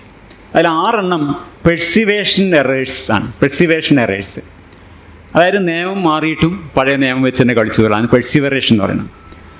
അതായത് 60 ഗെയിമുകളിൽ 10% പെർസിവറേഷൻ എറേഴ്സാണ് എനിക്ക് പറ്റിയത്. കാരണം നിയമം മാറുമ്പോൾ 2 തരത്തിലുള്ള പ്രതികരണങ്ങൾ സാധ്യമാണ്. ഒന്ന് ഫ്ലെക്സിബിൾ റെസ്പോൺസ്, ഉടനെ തന്നെ ഇത് മനസ്സിലാക്കിയിട്ട് നമ്മൾ നിയമം മാറിയതനുസരിച്ച് നമ്മുടെ കളി മാറ്റുന്നു, പ്രതികരണം മാറ്റുന്നു. റിജിഡ് റെസ്പോൺസ് എന്താണ്? നിയമം മാറിയിട്ട് നമ്മൾ പഴയ നിയമം തന്നെ പിന്തുടരും. അതായത് പെർസിവറേഷൻ എറേഴ്സ് സൂചിപ്പിക്കുന്നത് നമ്മൾ എത്രത്തോളം നമ്മൾ കോഗ്നിറ്റീവ് റിജിഡിറ്റി ഉണ്ടെന്നുള്ളതാണ്. എത്രത്തോളം ഈ തെറ്റുകൾ കുറയുന്നു അത്രത്തോളം കോഗ്നിറ്റീവ് ഫ്ലെക്സിബിലിറ്റി പിന്നെ കൂടുന്നു എന്നാണ് വെപ്പ്. അപ്പോൾ എൻ്റെ റിസൾട്ട് അനുസരിച്ച് നോക്കുമ്പോൾ പൊതുസമൂഹത്തിലെ ഏറ്റവും കൂടുതൽ കോഗ്നിറ്റീവ് ഫ്ലെക്സിബിലിറ്റി ഉള്ള 10 മുതൽ 15% വരെ ആൾക്കാരിൽ ദിസ് ഓൾഡ് മാൻ പെടുന്നു എന്നാണ് പറയുന്നത്. എനിക്ക് തോന്നുന്നത് ഇവിടെ വന്നവരിൽ മഹാഭൂരിപക്ഷത്തിനും ഇതിൽ ബെറ്ററോ ആയിട്ടുള്ള സ്കോറായിരിക്കും കിട്ടുക. കാരണം നമ്മളൊക്കെ സ്വതന്ത്ര ചിന്തകരനാണ് പറയുന്നത്. ഫ്ലെക്സിബിലിറ്റി ആണ് നമ്മളിവിടെ എത്തിക്കുന്നത്. അവിടെ നമ്മുടെയൊക്കെ ഫ്ലെക്സിബിലിറ്റി റേഞ്ച് ഇതിൻ്റെ ഇങ്ങേ അറ്റത്തായിരിക്കും, 10-15% അകത്തായിരിക്കും വരുന്നതെന്ന് ഞാൻ വിചാരിക്കുന്നത്. ഞാൻ സ്വതന്ത്ര ചിന്തകരനാണ് ബോധപൂർവ്വം പറഞ്ഞത്, ഇടതുപക്ഷക്കാർ അല്ല കേട്ടോ. ഇടതുപക്ഷമായതുകൊണ്ട് ആയിക്കോളുന്നില്ല, അതിലേക്ക് വരുന്നില്ല നമ്മൾ. ഈ പൊളിറ്റിക്കൽ ന്യൂറോ സയൻസ് വിഷയത്തിൽ ഇടതും വലതും തമ്മിലുള്ള വ്യത്യാസം എന്ന് ഞാൻ വളരെ വിശദമായി സംസാരിച്ചിട്ടുള്ള ഒരു കാര്യമാണ്. അത് പൊളിറ്റിക്കൽ ന്യൂറോ സയൻസിൽ ഒരു അടിസ്ഥാനപരമായിട്ടുള്ള ഒരു പൊതു നിലപാട് എങ്ങനെയെന്ന് പറഞ്ഞാൽ, പിന്നെ ഒരു പൊതുവെയുള്ള ധാരണ, ഈ കോഗ്നിറ്റീവ് ഫ്ലെക്സിബിലിറ്റിയുടെ പല വ്യത്യാസങ്ങളുണ്ട്, ഇടതും വലതും തമ്മിലുള്ള പല വ്യത്യാസങ്ങളെ കുറിച്ച് മുമ്പ് പറഞ്ഞിട്ടുണ്ട്. ഈ കോഗ്നിറ്റീവ് ഫ്ലെക്സിബിലിറ്റിയുടെ കാര്യത്തിൽ വലതുപക്ഷക്കാർ cognitively rigidity of the right, left ആൾക്കാർ കുറച്ച് കോഗ്നിറ്റീവ്ലി ഫ്ലെക്സിബിൾ ആയിരിക്കും എന്നാണ് പൊതുവെ വിചാരിച്ചു പോന്നിരുന്നത്. പക്ഷേ ഈ സ്മിഗ്രോഡിൻ്റെ ഒരു പഠനം നടത്തിയവർ, അപ്പോൾ അതിൽ അവർ കാണുന്നത് വ്യത്യസ്തമായ റിസൾട്ടാണ്. അപ്പോൾ അവർ പറയുന്നത് വെച്ചാൽ ഒരു 700 അമേരിക്കാരെ വെച്ചിട്ട് ലിയോർ സ്മിഗ്രോഡ് നടത്തിയ പഠനത്തിൽ അവർ പൊളിറ്റിക്കൽ പാർട്ടിസാൻഷിപ്പ്, ഗ്രാഫ് നീക്കമൊക്കെ കാണാം. ഒരു ഭാഗത്ത് പൊളിറ്റിക്കൽ പാർട്ടിസാൻഷിപ്പ്, മറ്റേ ഭാഗത്ത് കോഗ്നിറ്റീവ് ഫ്ലെക്സിബിലിറ്റി. ഇത് രണ്ടും വെച്ചുകൊണ്ടാണ് ഗ്രാഫ് വരക്കുന്നത്. ആ സെൻറ്ററിലാണ് ഒരു പാർട്ടിസാൻഷിപ്പ് ഇല്ലാത്ത ഒരാൾ ആ 0 എന്നുള്ളിടത്ത് ഉണ്ടാവുക. വലത്തോട്ട് വരുമ്പം വലതുപക്ഷ വ്യതിയാനം, ഇടത്തോട്ട് പോകുമ്പോൾ ഇടതുപക്ഷം. ഇങ്ങനെ ഏറ്റവും ലെഫ്റ്റ് എക്സ്ട്രീമിൽ മുണ്ടൂർ രാവുണ്യൊക്കെ ഉണ്ടാവും. ഏറ്റവും ലെഫ്റ്റ് എക്സ്ട്രീമിൽ പെട്ടെന്നൊരു പേര് പറഞ്ഞൊന്നുമില്ല കേട്ടോ. അങ്ങ് വലത് അറ്റത്ത് തൊഗാഡിയോ ഒക്കെ ഉണ്ടാവും. ഇപ്പം ഇതിൻ്റെ എങ്ങനെ കാണുന്നത് വെച്ചാൽ, ഈ ഒരു ഗ്രാഫ് നമ്മൾ കാണുന്നുണ്ട്, ഇതൊരു സ്ട്രെയിറ്റ് ലൈനായിട്ടല്ല പോകുന്നതാണ്. ഇത് വരുന്നത് ഒരു പാരബോളയായിട്ടാണ് വരുന്നത്. അപ്പോൾ ഏറെക്കുറെ ഒരു മഴവില്ലിൻ്റെ ആകൃതിയിലാണ് പിന്നെ ഗ്രാഫ് വരുന്നത്. അതായത് റിജിഡിറ്റി ഓഫ് ദ റൈറ്റ് എന്നല്ല നമ്മൾ കാണുന്നത്, റിജിഡിറ്റി ഓഫ് ദ എക്സ്ട്രീംസ്. 2 എക്സ്ട്രീമിലും ആൾക്കാർ കോഗ്നിറ്റീവ്ലി റിജിഡാണ്. സെൻട്രലോട്ടാണ് ആൾക്കാർ എന്ത് ചെയ്യുന്നത്, കുറച്ചും കൂടി കോഗ്നിറ്റീവ്ലി ഏറ്റവും ഫ്ലെക്സിബിലിറ്റിയിലെ ആൾക്കാർ നടുവിലാണ് ഇരിക്കുന്നതെന്ന് പറയാം. കടുത്ത ഇടതുപക്ഷക്കാരും വലതുപക്ഷക്കാരും 2 പേരിലും കോഗ്നിറ്റീവ് റിജിഡിറ്റി കൂടുതലാണ്. പ്രത്യയശാസ്ത്ര പ്രതിബദ്ധത കുറയും തോറും കോഗ്നിറ്റീവ് റിജിഡിറ്റി കുറയും, അതായത് കോഗ്നിറ്റീവ് ഫ്ലെക്സിബിലിറ്റി കൂടും. അതുകൊണ്ടാണ് ഈ ഗ്രാഫ് ഒരു പാരബോൾ ആകൃതിയിലായിരിക്കുന്നത്. അപ്പോൾ നമ്മളിവിടെ വിചാരിക്കുന്നത് വെച്ചാൽ, അപ്പോൾ ഈ തെറ്റാണല്ലേ, ഈ ഒരു പിന്നെ ലെഫ്റ്റ് ഫ്ലെക്സിബിൾ ആണെന്ന് പറയുന്നത് തെറ്റാണ് എന്ന് നമ്മൾ വിചാരിക്കും. പക്ഷെ അത്ര തിരക്ക് പിടിച്ച് പറയാം, നോട്ട് സോ ഫാസ്റ്റ്. കാരണം നമ്മൾ സൂക്ഷിച്ച് നോക്കിക്കഴിഞ്ഞാൽ ഈ പാരബോളയുടെ പീക്ക് വരുന്നത് കണ്ടോ, അത് ഇടത് വലത് കണ്ടിന്യൂവത്തിൻ്റെ കൃത്യം മധ്യത്തിലല്ല, കുറച്ച് ഇടത് മാറിയിട്ടാണ്. മനസ്സിലായ, കുറച്ച് ഇടത് മാറിയാണ്.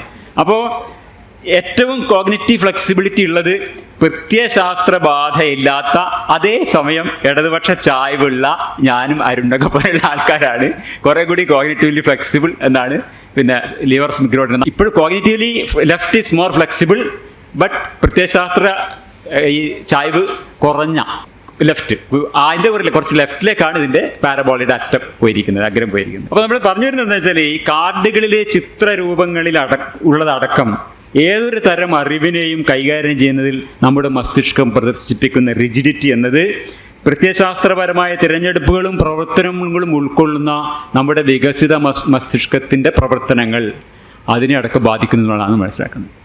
അതിൻ്റെ നമുക്ക് ഇവിടെയും കണ്ടെത്താം. ആ പ്രത്യയശാസ്ത്ര മസ്തിഷ്കത്തിൻ്റെ ലക്ഷണങ്ങൾ നമുക്ക് ഏറ്റവും അബോധപൂർവമായ പ്രവർത്തനങ്ങളിൽ പോലും കണ്ടെത്താൻ പറ്റുന്നതാണ്.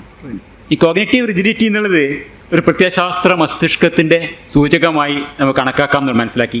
അപ്പോൾ ഈ കോഗ്നിറ്റീവ് റിജിഡിറ്റി അധികമായിട്ടുള്ള ആൾക്കാർക്ക് സ്വന്തം വിശ്വാസ പ്രസ്ഥാനത്തിൻ്റെ എതിരാളികളായി അപരരായി കണക്കാക്കുന്ന വ്യക്തികൾക്കെതിരെ അതിക്രമം നടത്താനുള്ള പ്രവണത കൂടുതലാണ്. ഒരു പഠനമുണ്ട് അങ്ങനെ.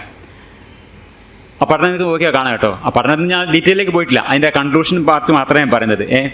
The more inflexible you are, the more willing you are to harm others in the name of your group എന്നുള്ളത്. അപ്പോൾ അതിൽ ഏറ്റവും റിജിഡായിട്ട് ഈ പ്രത്യയശാസ്ത്ര പ്രയോഗം നടത്തിയിട്ടുള്ള ശത്രുക്കൾക്കെതിരെ 13 ലക്ഷം മനുഷ്യരെ ഞാൻ പറയാം. രാജ്യത്തിൻ്റെ ജനസംഖ്യയിലെ 1/4 ആൾക്കാരെ 4 കൊല്ലത്ത് താഴെ സമയം കൊണ്ട് പോൾപോട്ട് കൊന്നു കളഞ്ഞു എന്ന് പറഞ്ഞു. അതാണ് റിജിഡായ ഈ കോഗ്നിറ്റീവ് റിജിഡിറ്റി എന്ന് പറയുന്നത് എത്രത്തോളം അപകടകരമാണ് എന്ന് വരുന്നത്. പ്രത്യയശാസ്ത്രം എന്നതിന് ഒരു മാനസിക പ്രതിഭാസമായി കാണാനുള്ള ശ്രമമാണ് നമ്മൾ ചെയ്യുന്നത് പറഞ്ഞു. ഐഡിയോളജിക്കൽ ബ്രെയിൻ എന്ന് പറയുന്ന വാക്ക് നമ്മൾ പലവട്ടം പറഞ്ഞു കഴിഞ്ഞു. എന്തുകൊണ്ടാണ് ഇത് പറയുന്നത്? മാനസികം എന്നാൽ മസ്തിഷ്കപരം എന്നാണ് അർത്ഥം. മസ്തിഷ്കത്തെ രൂപപ്പെടുത്തുന്നതിൽ രാഷ്ട്രീയത്തിന് പങ്കുണ്ട്. അപ്പോൾ mental is biological and the biological is shaped by the political. ഈ ഒരു കാര്യം ഓർത്തുകൊണ്ട് നമുക്ക് അടുത്ത ഭാഗത്തേക്ക് പോവാം. Mental is biological and biologically shaped by the political. എന്തുകൊണ്ടാണ് പൊതുവെ മനുഷ്യ മസ്തിഷ്കങ്ങൾ, ഞാൻ പറഞ്ഞല്ലോ ഈ ഒരു പ്രവണത കാലങ്ങളായിട്ടും എല്ലാ കാലത്തും എല്ലാ സ്ഥലത്തും തുറന്നു പോകുന്നൊരു കാര്യമാണ്. എല്ലാ മസ്തിഷ്കങ്ങളും മനുഷ്യ മസ്തിഷ്കങ്ങൾ പൊതുവേ നമ്മളെല്ലാ സമൂഹങ്ങളിലും കാണുന്ന കാര്യമാണ്. ഇന്നും നമ്മൾ കണ്ടുകൊണ്ടിരിക്കുന്നതാണ്. എനിക്ക് വളരെ സന്തോഷമുണ്ടായി സെബാസ്റ്റ്യൻ ആ ഇൻകംപ്ലീറ്റ് എൻലൈറ്റ്മെൻറ്റ് പ്രൊജക്റ്റ് എന്നുള്ള വാക്ക് പറഞ്ഞു കേട്ടപ്പോൾ.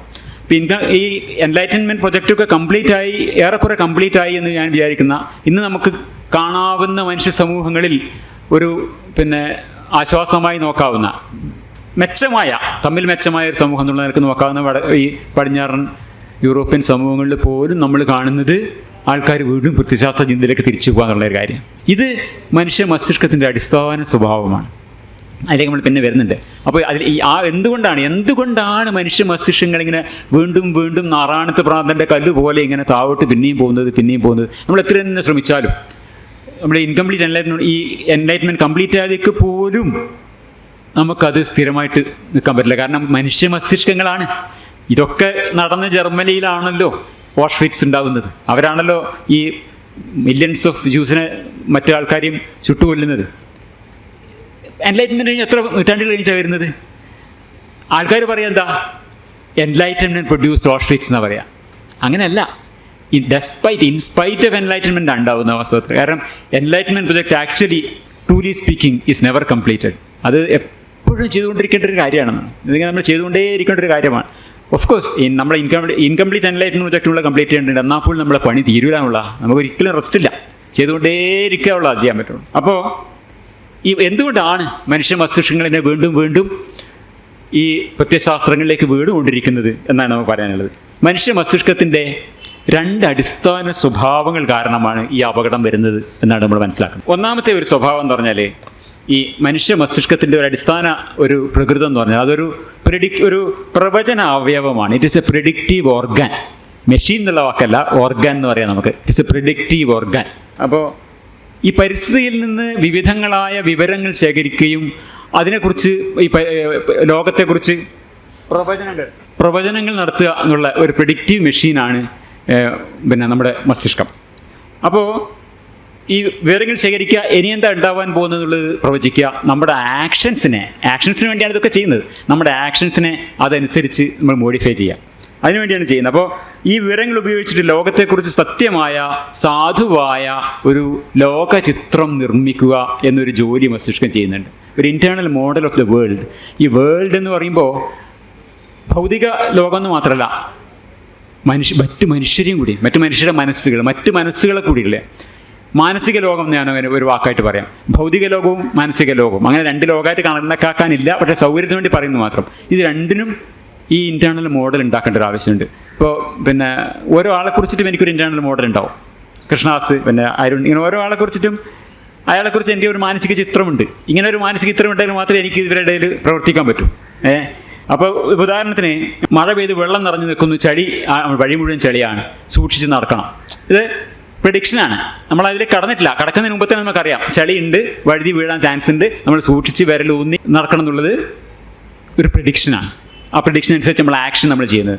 അതുപോലെ തന്നെ ആകാശത്ത് കാർമേഘങ്ങളുണ്ട്, ഇപ്പം മഴയില്ല, പക്ഷേ ആകാശത്ത് കാർമേഘങ്ങളുള്ളതുകൊണ്ട് നമ്മൾ എന്ത് ചെയ്യുന്നു? നമ്മൾ ആ കാഴ്ചയിൽ നിന്ന് കിട്ടുന്ന ആ ഇൻപുട്ട് ഉപയോഗിച്ച് നമ്മുടെ മസ്തിഷ്കം ഒരു പ്രവചനം ചെയ്യാണ്. മഴ വരാൻ സാധ്യതയുണ്ട്, എന്താ ആക്ഷൻ? കൊടയെടുത്തോളൂ. അപ്പോൾ ഇതാണ് പ്രവചനം എന്ന് പറഞ്ഞാൽ. ഇതുപോലെ തന്നെയാണ് മനുഷ്യരെക്കുറിച്ചും.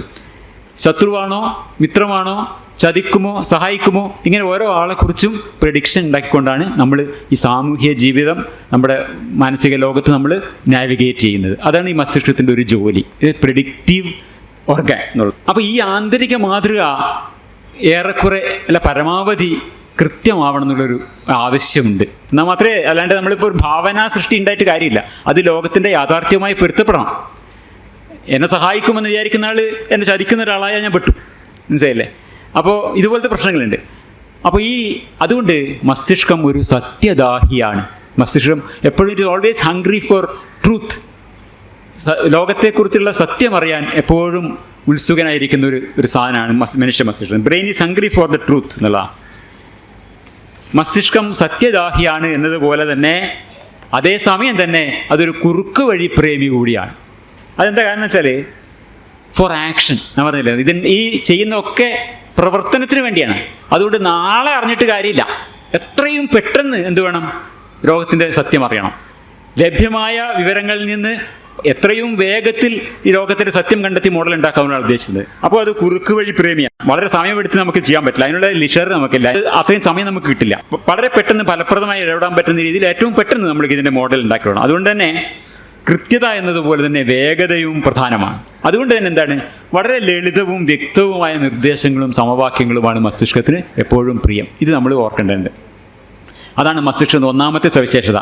സത്യദാഹിയും കുറുക്ക് വഴി പ്രേമിയും ആയൊരു പ്രവചന അവയവമാണ് മസ്തിഷ്കം. അതാണ് അതിൻ്റെ ഒന്നാമത്തെ വിഷയം. രണ്ടാമത്തെ സവിശേഷത എന്ന് പറയുന്നത് ഫണ്ടമെൻ്റലി കമ്മ്യൂണിക്കേറ്റീവ് ആണെന്നുള്ളതാണ്. രണ്ട് പ്രിൻസിപ്പിളാണ് ഞാൻ പറഞ്ഞത്. ഫണ്ടമെൻ്റലി കമ്മ്യൂണിക്കേറ്റീവ് രണ്ടാമത്തേത്. അപ്പോൾ അത് മറ്റു മനുഷ്യരുമായുള്ള ബന്ധങ്ങൾ, മറ്റു മനുഷ്യരുടെ അംഗീകാരം, ഇതൊക്കെ ഓരോ മനുഷ്യനും, അതായത് ഓരോ മസ്തിഷ്കത്തിനും അതിപ്രധാനമാണ്. ബന്ധങ്ങൾക്ക് ചുറ്റുമായാണ് ഓരോ മസ്തിഷ്കവും സ്വയം അടയാളപ്പെടുത്തുന്നത്. ഈ പരസ്പര ബന്ധങ്ങളെ ഊട്ടിയുറപ്പിക്കുന്നവയാണ് അനുഷ്ഠാനങ്ങൾ. ഒന്നിച്ച് നൃത്തം ചെയ്യുകയോ, ഒന്നിച്ച് നമസ്കരിക്കുകയോ, ഒന്നിച്ച് പാടുകയോ, ഒന്നിച്ച് പ്രകടനം നടത്തുകയോ തുടങ്ങി സംഘമായി ചെയ്യുന്ന നിരവധിയായ പ്രവർത്തനങ്ങൾ മനുഷ്യരുടെ അവനവൻ ബോധത്തെ അരിച്ചു കളയുകയും തന്നെക്കാൾ വലിയൊരു സാമൂഹ്യ സത്തയുടെ, ഗോത്രത്തിൻ്റെ, പാർട്ടിയുടെ, ജാതിയുടെ, മതത്തിൻ്റെ ഭാഗമാണ് താനെന്നൊരു അനുഭവം ഉണ്ടാക്കുകയും ചെയ്യുന്നു. ഇപ്പം മറ്റുള്ളവരോട് ചേരുമ്പോൾ അവനവൻ വലുതാകുന്നു, ശക്തനാകുന്നു, മികച്ചവനാകുന്നു എന്നൊരു ബോധം മനുഷ്യർക്കുണ്ടാകുന്നു. ഒരു സംഘത്തിൻ്റെ ഭാഗമായിരിക്കുക, ഒരു സമൂഹത്തിൻ്റെ കഥയിൽ പങ്കുപറ്റുക എന്നത് സാമൂഹ്യ സ്വഭാവമുള്ള നമ്മുടെ മസ്തിഷ്കത്തിൻ്റെ രണ്ടാമത്തെ അടിസ്ഥാന സ്വഭാവമാണ്. ഇപ്പോൾ സഹജീവികളെ മനസ്സിലാക്കപ്പെടുക, ഏകാന്തത അനുഭവിക്കേണ്ടി വരാതിരിക്കുക, സകലത്തിലും താൻ കൂടി പങ്കുചേർക്കപ്പെടുകയും ചെയ്യുക എന്നതാണ് സാമൂഹ്യ മസ്തിഷ്കത്തിൻ്റെ ഈ രണ്ടാമത്തെ അടിസ്ഥാന ലക്ഷ്യം, വിത്തിൻ ഇൻവെർട്ടഡ് കോമാസ്. ആ അവസ്ഥയിലാണ് നമുക്ക് വീട്ടിലെത്തിയതുപോലെയുള്ള സമാധാനവും സുരക്ഷിതത്വവും. കണ്ടിട്ടില്ലേ? എന്തിനാ നിങ്ങൾ യുക്തിവാദ സമ്മേളനത്തിന് പോണത്? ആത്മസംതൃപ്തി, ഭയങ്കര സന്തോഷമാണ് അവിടെ എത്തിക്കഴിഞ്ഞാൽ. വീട്ടിലെത്തിയതുപോലെ തോന്നുന്നതാണ് എല്ലാവർക്കും. അതിനുവേണ്ടിയാണ് പോണത്. യുക്തിവാദ സമ്മേളനത്തിന് പോണത് എന്തിനാ? ആത്മസംതൃപ്തിക്ക് വേണ്ടിയാണ്. ആ സമയമാകുമ്പോൾ എനിക്ക് ഇരിക്കാൻ പറ്റില്ല. ശബരിമലക്ക് പോകുന്നിട്ടില്ല ആൾക്കാർ. മണ്ഡലം ആയിക്കഴിഞ്ഞാൽ പിന്നെ ഈ ഗോത്രസുഖം അനുഭവിക്കാതിരിക്കാൻ പറ്റില്ല. ആൾക്കാർ ചാടി ഇറങ്ങാണ്. അതേപോലെ യുക്തിവാദ സമ്മേളനത്തിനും പോവാണ് ആൾക്കാർ. ബാക്കി എന്തുണ്ടായാലും അതിന് പോയിരിക്കാൻ പറ്റില്ല. അതല്ല, എല്ലാ യുക്തിവാദികളും വന്നു ചേരുകയാണല്ലോ, ഗോത്രീയ സുഖമാണ്. അപ്പോൾ ഇത് മസ്തിഷ്കത്തിൻ്റെ അടിസ്ഥാന സ്വഭാവമാണ് ഞാൻ പറയുന്നത്. അത് ഫണ്ടമെൻ്റലി കമ്മ്യൂണിക്കേറ്റീവാണ് നമുക്ക്. അത് ശബരിമലയിലാണെങ്കിലും പിന്നെ ഓപ്പൺ എയർ ഓഡിറ്റോറിയത്തിലാണെങ്കിലും പോയിരിക്കാൻ പറ്റില്ല. വീട്ടിലേക്കെന്നു പോകുന്നു ചോദിക്കുന്നു കൂട്ടുകാർ, ഇന്നു വരും മകനെന്ന് പടിപ്പുരത്തിണയിൽ കണ്ണു നട്ടമ്മയിരിക്കുമോ, കണ്ണുനീരെല്ലാം തുടിയിൽ തുളസിയായി വന്നുവെന്നാശ്വസിക്കുന്ന പെങ്ങൾ വന്ന് ഇല്ലാരുമില്ലെന്നുറപ്പായ നേരത്ത് ചൊല്ലാൻ പറയുമോ സ്നേഹവിലാപങ്ങൾ. അപ്പുറത്തിപ്പുറത്തുള്ള പെണ്ണുങ്ങൾ വന്നെത്തി നോക്കുമ്പോൾ ഇടക്കൊരാളിൽ മാത്രം ദൃഷ്ടിയുടക്കി ഇടറി നിന്നിടുമോ. നാടകം, വാർഷികം, വായനശാലക്ക് കൂടുതൽ ഗ്രാൻഡ്, പൊതുവിശ്രമ സ്ഥലം, ഓരോന്നിനോരോ വിധം കൂട്ടുകാർ വന്ന് നേരം മുഴുക്കാതിരുന്നു പറയുമോ. കാവിലെ കല്ലിൽ വിളക്കു തെളിയുമ്പോൾ പൂർവികർ വന്നു കുശലം മൊഴിയുമോ, വീട്ടിലേക്കെന്നു പോകുന്നു ചോദിക്കുന്നു കൂട്ടുകാർ. അതാണ് അമ്മയും പെങ്ങളും ഇപ്പുറത്തുള്ള പെണ്ണുങ്ങളും പല കൂട്ടുകാരും പൂർവികരുടെ ആത്മാക്കളും എല്ലാം കൂടിയാണ് വീടുണ്ടാകുന്നത്. That is where you feel that no one is alone. No one is alone. Everybody can be understood. Everything is shared. To feel at home, to feel belonging, to feel that our lives have significance, that we matter. ഇത് എല്ലാ മനുഷ്യ മസ്തിഷ്കങ്ങളുടെയും ഒരു അടിസ്ഥാന സ്വഭാവമാണെന്നുള്ളതാണ് മനസ്സിലാക്കേണ്ടത്. അപ്പോൾ ഈ രണ്ട് അടിസ്ഥാന പ്രവണതകൾ നമ്മൾ തിരിച്ചറിയുന്നുണ്ട്. അപ്പോൾ ഒന്ന്, ലോകത്തിൻ്റെ സ്വഭാവം എന്ത്, പ്രവർത്തനം എന്ത് എന്നത് അറിയണം. ലോകത്തിൻ്റെ വാസ്തവം എന്താണെന്നതിനെക്കുറിച്ച് ആന്തരിക മോഡൽ ഉണ്ടാക്കണം. മറ്റേത് നമ്മളെ മറ്റു മനുഷ്യർ മനസ്സിലാക്കണം, മനുഷ്യബന്ധങ്ങൾ വേണം. ഈ രണ്ട് അടിസ്ഥാന പ്രവണതകളെയും സുന്ദരമായി തൃപ്തിപ്പെടുത്തുന്ന പടപ്പുകളാണ് പ്രത്യയശാസ്ത്രങ്ങൾ. ഇതുകൊണ്ടാണ് ഈ പ്രത്യയശാസ്ത്രങ്ങളുടെ വലിവ് വരുന്നത്. മിത്തുകളും മസ്തിഷ്കവും തമ്മിലുള്ള വലിവ്, അട്രാക്ഷൻ വരുന്നത് ഇവിടെയാണ്. ഈ രണ്ട് അടിസ്ഥാന ചോദനകളെയും അതിമനോഹരമായി തൃപ്തിപ്പെടുത്തും പ്രത്യയശാസ്ത്രങ്ങൾ എന്നുള്ളതാണ്. നിങ്ങൾക്ക് വീട്ടിലെത്തിയ പോലെ തോന്നും. Ideologies are brain's delicious answer to the problem of prediction and communication എന്നുള്ളതാണ്. അപ്പോൾ ഈ സത്യദാഹിയും കുറുക്കുവഴിപ്രേമിയുമായ മനുഷ്യ മസ്തിഷ്കത്തിന് എന്തു നൽകുന്നു? എളുപ്പത്തിൽ ഗ്രഹിക്കാനാവുന്ന സിദ്ധാന്തങ്ങളും സൂത്രവാക്യങ്ങളും. നമ്മൾ കണ്ടല്ലോ, അത് വളരെ എളുപ്പമാണ്. നമ്മൾ വളരെ പെട്ടെന്ന് നമുക്ക് ലോകത്തിനെ കുറിച്ച് പിടികിട്ടിപ്പോയി. ഇതാണ് ശാസ്ത്രങ്ങളുടെ ശാസ്ത്രം. അത് നേരത്തെ ആരോ പറയുന്നുണ്ടായിരുന്നു. ശാസ്ത്രങ്ങളുടെ ശാസ്ത്രമാണ് തോന്നുന്നത്. ലോകത്തിൻ്റെ മൊത്തം കാര്യവും നമുക്ക് പ്രത്യയശാസ്ത്രം വായിച്ചാൽ കേട്ടാൽ പിടികിട്ടി. കാര്യം കുറുക്ക് വഴികളിലൂടെ സത്യദാഹിയും കുറുക്ക് വഴി ദാഹിയുമായ നമ്മുടെ മസ്തിഷ്കത്തിന് ഈ പ്രത്യയശാസ്ത്രം വളരെ പെട്ടെന്ന് ലോകത്തിനെ കുറിച്ചുള്ള ചിത്രം പകർന്നു കൊടുത്തു കഴിഞ്ഞു. അതുപോലെ തന്നെ മനുഷ്യബന്ധങ്ങളുടെ ഊഷ്മള സുരക്ഷിതത്വം കാക്ഷിക്കുന്ന മസ്തിഷ്കത്തിനെ തൃപ്തിപ്പെടുത്താൻ ഉതകുന്ന വിധത്തിൽ അവ മനുഷ്യർക്ക് ഗോത്രരൂപങ്ങളായ കൂട്ടായ്മകൾ കൊടുക്കുന്നു. ഇതുകൊണ്ടാണ് എത്ര തന്നെ സമൂഹം പുരോഗമിച്ചാലും പിന്നെയും നാറാണത്ത് പ്രാന്തൻ്റെ കല്ല് പോലെ മനുഷ്യർ പിന്നെയും താഴ്ത്തു പോകണം. കാരണം അത്രക്കും ഇതിൻ്റെ അട്രാക്ഷനാണ്. ഈ പ്രത്യയശാസ്ത്രം എന്ന ചിന്താരീതിയുടെ, ഞാൻ ഒരു പ്രത്യയശാസ്ത്രത്തിലല്ല പറയുന്നത്, പ്രത്യയശാസ്ത്രം എന്ന ചിന്താരീതിയുടെ. അതുകൊണ്ടാണ് പരവിദ്വേഷം. നിങ്ങൾ ഓരോന്നും നോക്കൂ. ഇന്നിപ്പോൾ യൂറോപ്പിൽ നടക്കുന്ന എവിടെ നോക്കുമ്പോഴും ഈ പരവിദ്വേഷത്തിൻ്റെ ആയിട്ടുള്ള, അന്യഗോത്ര വിദ്വേഷത്തിൻ്റെ ആയിട്ടുള്ള ഇത് ഈ പ്രത്യയശാസ്ത്രങ്ങൾ എങ്ങനെയാണ് വരുന്നത്? ഈ പ്രത്യയശാസ്ത്രം എന്ന ചിന്താരീതിയും മനുഷ്യ മസ്തിഷ്കവും തമ്മിലുള്ള അട്രാക്ഷൻ കാരണം, മാരകമായ അട്രാക്ഷൻ കാരണം. ടു മൈ പാർട്ടി, എൻ്റെ രാഷ്ട്രീയ കക്ഷിക്ക് എന്നൊരു കവിതയുണ്ട് പാബ്ലോ നെരൂദയുടെ. അതിലൊരു വരി എങ്ങനെയാണ്?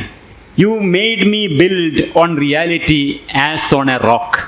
ഒരു പാറമേൽ എന്ന പോലെ യാഥാർത്ഥ്യത്തിനുമേൽ നിർമ്മാണം നടത്താൻ നീ എന്നെ പ്രേരിപ്പിച്ചു എന്നാണ്.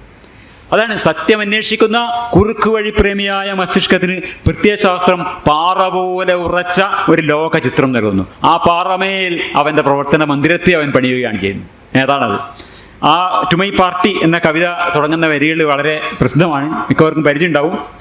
അറിയപ്പെടാത്ത മനുഷ്യരുമായി നീ എനിക്ക് സാഹോദര്യം നൽകി, ജീവനുള്ള സകലത്തിൻ്റെയും ശക്തി നീ സമാഹരിച്ചു, ഒരു പുതിയ ജന്മത്തിലെന്ന പോലെ എൻ്റെ രാജ്യം നീ എനിക്ക് തിരിച്ചു നൽകി, ഏകാകിയായ മനുഷ്യന് ലഭിക്കാത്ത സ്വാതന്ത്ര്യം നീ എനിക്ക് നൽകി. ആര്? പാർട്ടി നൽകിയെന്നാണ് നെരൂദ പറയുന്നത്. ഏകാകിയായ മനുഷ്യന് ലഭിക്കാത്ത സ്വാതന്ത്ര്യം എന്നുള്ളതാണ് അവിടെ ശ്രദ്ധിക്കേണ്ട ഒരു വരി. To feel at home, to feel belonging, to feel that our lives have significance, that we matter. ഇതാണ് പ്രത്യയശാസ്ത്രം, പാർട്ടിയും പിന്നെ മതപ്രമാണങ്ങളും മതവും ഇതൊക്കെ മനുഷ്യന് നൽകുന്ന ആനന്ദവും ആശ്വാസവും ഇതാണ്. വ്യക്തി സ്വത്വത്തിൻ്റെ പരിമിതികളിൽ നിന്ന് സമഷ്ടി ശരീരത്തിൻ്റെ വിശാലതയിലേക്ക് അത് തങ്ങളെ സ്വതന്ത്രരാക്കുന്നതായിട്ട് അറിയണം. അതുകൊണ്ടാണ് എന്ത് പറയുന്നത്? ഏകാകിയായ മനുഷ്യൻ ലഭിക്കാത്ത സ്വാതന്ത്ര്യം. അതെന്താണ്? അതിതാണ് വ്യക്തി സ്വത്വത്തിൻ്റെ ആ പരിമിതികളിൽ നിന്ന് സമഷ്ടി ശരീരത്തിൻ്റെ സമഗ്രതയിലേക്ക് ഇയാളെ സ്വാതന്ത്ര്യം കൊടുക്കാറുണ്ട്. അതാണ് പാബ്ലോ നെരൂദയോട് പറയുന്നത്. Ideologies are the shortcuts to our desire to understand the world and be understood back. ഒരു സൂത്രവാക്യം പോലെ ഇന്നത്തെ ദിവസത്തിൻ്റെ ഒരു എന്താ കേട്ടതെന്ന് ചോദിച്ചാൽ ഒരു ഫോർമുല പോലെ നിങ്ങൾക്ക് പറയാവുന്ന ഒരു വാക്കിതാണ്. Ideologies are the shortcuts to our desire to understand the world and be understood back. എന്താണ് പ്രത്യയശാസ്ത്രം? ലോകത്തെ അറിയുക, ലോകരാൽ അറിയപ്പെടുക എന്നീ മസ്തിഷ്ക ത്വരകൾക്കുള്ള ഉടനടി പരിഹാരമാണ് പ്രത്യയശാസ്ത്രങ്ങൾ. ലോകത്തെ അറിയുക, ലോകരാൽ അറിയപ്പെടുക എന്നീ മസ്തിഷ്കത്വരകൾക്കുള്ള ഉടനടി പരിഹാരം, അതാണ് പ്രത്യയശാസ്ത്രങ്ങൾ. അതാണ് ഈ ഒരു ഫോർമുലയായിട്ട് എനിക്കിന്ന് നിങ്ങൾക്ക് തരാൻ പറ്റിയൊരു സാധനം. പക്ഷെ എന്താണ് ഈ ഉടനടി പരിഹാരങ്ങളെ ഒരു പ്രശ്നം? എല്ലാ കുറുക്ക് വഴികളുടെ ഒരു പ്രശ്നം എന്ന് വെച്ചാൽ നേർവഴിയേക്കാൾ ദീർഘവും ഒരിക്കലും പലപ്പോഴും അപകടകരവും ചിലപ്പോൾ ലക്ഷ്യത്തിലെത്താത്തതുമാണ് ഈ കുറുക്ക് വഴികൾ പലപ്പോഴും.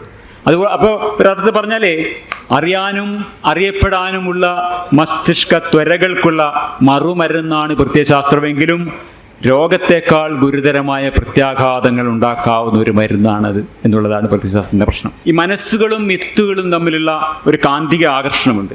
നമ്മൾ അതാണ് പറഞ്ഞു വന്നത്. മസ്തിഷ്കം എന്ന പ്രവചന അവയവവും പ്രത്യയശാസ്ത്രം എന്ന പ്രവചന വ്യവസ്ഥയും തമ്മിലുള്ള ആകർഷണമാണിത്. അത് നമ്മളിപ്പോൾ വിശദീകരിച്ചു. ഈ ആകർഷണം പക്ഷെ എല്ലാവർക്കും ഒരുപോലെയല്ല. നമ്മൾ ചില ടെസ്റ്റൊക്കെ നേരത്തെ ചെയ്തല്ലോ, എല്ലാവർക്കും ഒരുപോലെയല്ല. നിങ്ങളുടെ മെൻ്റൽ ഫ്ലെക്സിബിലിറ്റി എന്ന് പറഞ്ഞ സാധനമൊക്കെ പ്രത്യയശാസ്ത്രത്തിലും വിശ്വാസ പ്രസ്ഥാനത്തിലൊക്കെ നേരെ പോയി തലകുത്തി വീഴുന്ന ആൾക്കാരുണ്ട്. അത്ര എളുപ്പത്തിൽ ഇതിലൊന്നും ചെന്ന് വീഴാത്ത ആൾക്കാരുണ്ട്. പലപ്പോഴും നമ്മൾ കണ്ടിട്ടുണ്ടാവും ഒരു പ്രത്യയശാസ്ത്രത്തിനെ വളരെ ഗാഠമായി പിന്തുടരുന്ന ആൾക്കാരൊക്കെ നേരെ വിരുട്ടി വെളുക്കുമ്പോൾ നേരെ അതേവരെ എതിർത്തിരുന്ന വേറൊരു പ്രത്യയശാസ്ത്രം പോയിട്ട് അതേപോലെ തലകുത്തി വീണിട്ടുണ്ടാവും. ഒരു കുഴപ്പമില്ല. എന്നോടൊരു സുഹൃത്ത് നേരത്തെ ചോദിച്ചാണ്, എന്താ യുക്തിവാദികൾ BJP ടിക്കറ്റിൽ മത്സരിക്കുന്നത്? ഞാൻ പറഞ്ഞു, യുക്തിവാദികൾ ചിലപ്പോൾ അങ്ങനെ മത്സരിച്ചിട്ടുണ്ടാവും. യുക്തിവാദി ആണെങ്കിൽ മത്സരിച്ചിട്ടുണ്ടാവില്ല, ചിലപ്പോൾ നാസ്തികനായിരിക്കും. പ്രശ്നം ഇതാണ്. കാരണം വെച്ചാൽ ഐഡിയോളജിക്കൽ ബ്രെയിനിൻ്റെ ഒരു പ്രശ്നം ഇതാണ്. നിങ്ങളൊരു ഐഡിയോളജി എന്ന നിലയിൽ നിങ്ങൾ നാസ്തികതയോ യുക്തിവാദമോ കൊണ്ടു നടക്കുന്ന ഒരാൾക്ക് അയാൾക്ക് വേറെ ഐഡിയോളജിയിൽ അതേപോലെ തലകുത്തി വിടാൻ ഒരു പ്രയാസമില്ല എന്നുള്ളതാണ് എൻ്റെ ഒരു വിഷയം. കാരണം അവരുടെ മസ്തിഷ്ക പ്രവർത്തന രീതി ഐഡിയോളജിക്കൽ ബ്രെയിനിൻ്റെ ആണെന്നുള്ളതുകൊണ്ടാണ്. ഇവിടെ വരുന്നൊരു വിഷയം എന്ന് വെച്ചാൽ എല്ലാ മസ്തിഷ്കങ്ങളും ഒരുപോലെ ഇല്ല എന്നുള്ളതാണ്. അപ്പോൾ നമ്മൾ നോക്കേണ്ട ഒരു കാര്യം ഈ ചിലതരം മസ്തിഷ്കങ്ങൾ ചിലതരം പ്രത്യയശാസ്ത്രങ്ങളിലേക്ക് ആകൃഷ്ടമാകുന്നതാണോ, അതോ ഈ ചിലർ ചേർത്ത് പിടിക്കുന്ന പ്രത്യയശാസ്ത്രങ്ങൾ അവരുടെ മസ്തിഷ്കങ്ങളെ മാറ്റുന്നതാണോ? അതാണ് ഒരു പ്രശ്നം. അപ്പോൾ അത് ഒരു chicken and egg problem of political neuro science എന്നാണ് പറയുക. Chicken and egg problem of political neuro science. അതെങ്ങനെയാണ് അത് ഉടലെടുക്കുന്നത് നമുക്ക് പറയാം. നമ്മളിപ്പോൾ ഒരാളുടെ രാഷ്ട്രീയ മനോനിലയെ പറ്റി ഈ പൊളിറ്റിക്കൽ ന്യൂറോ സയൻസുകാർ പഠിക്കുന്ന സമയത്ത് നമുക്ക് കിട്ടുന്നത് ഒരൊറ്റ നിമിഷത്തെ ഒരു സ്നാപ്ഷോട്ടാണ്. ആ ജീവിതത്തിൻ്റെ ആ ഘട്ടത്തിലെ ആ ഒരു നിമിഷത്തിലുള്ള അയാളുടെ രാഷ്ട്രീയ മസ്തിഷ്ക ചിത്രമാണ് നമുക്ക് കിട്ടുന്നത്. ആ ഒരു നിമിഷത്തിന് മുൻപുള്ള മണിക്കൂറുകളിലും ദിവസങ്ങളിലും വർഷങ്ങളിലും തലമുറകളിലും എന്തൊക്കെ സംഭവിച്ചാണ് ഇങ്ങനൊരു മസ്തിഷ്കം ഉണ്ടായത് എന്ന് നമുക്കറിയില്ല. ഈ നിമിഷത്തിൽ അയാൾ കാണിക്കുന്ന ഈ രാഷ്ട്രീയ മനോനില എന്നത് അയാളുടെ സാമൂഹ്യ ജീവിത പരിചയത്തിൻ്റെ സോഷ്യലൈസേഷൻ്റെ ഫലമാണോ, അതോ നേരത്തെ നിലനിന്നു പോന്നിരുന്ന മസ്തിഷ്ക പ്രത്യേകതകൾ കൊണ്ടാണോ എന്ന് നമുക്കറിയില്ല. അതാണ് ഈ ചിക്കൻ ആൻഡ് എഗ് പ്രോബ്ലം വരുന്നതിൻ്റെ കാരണം.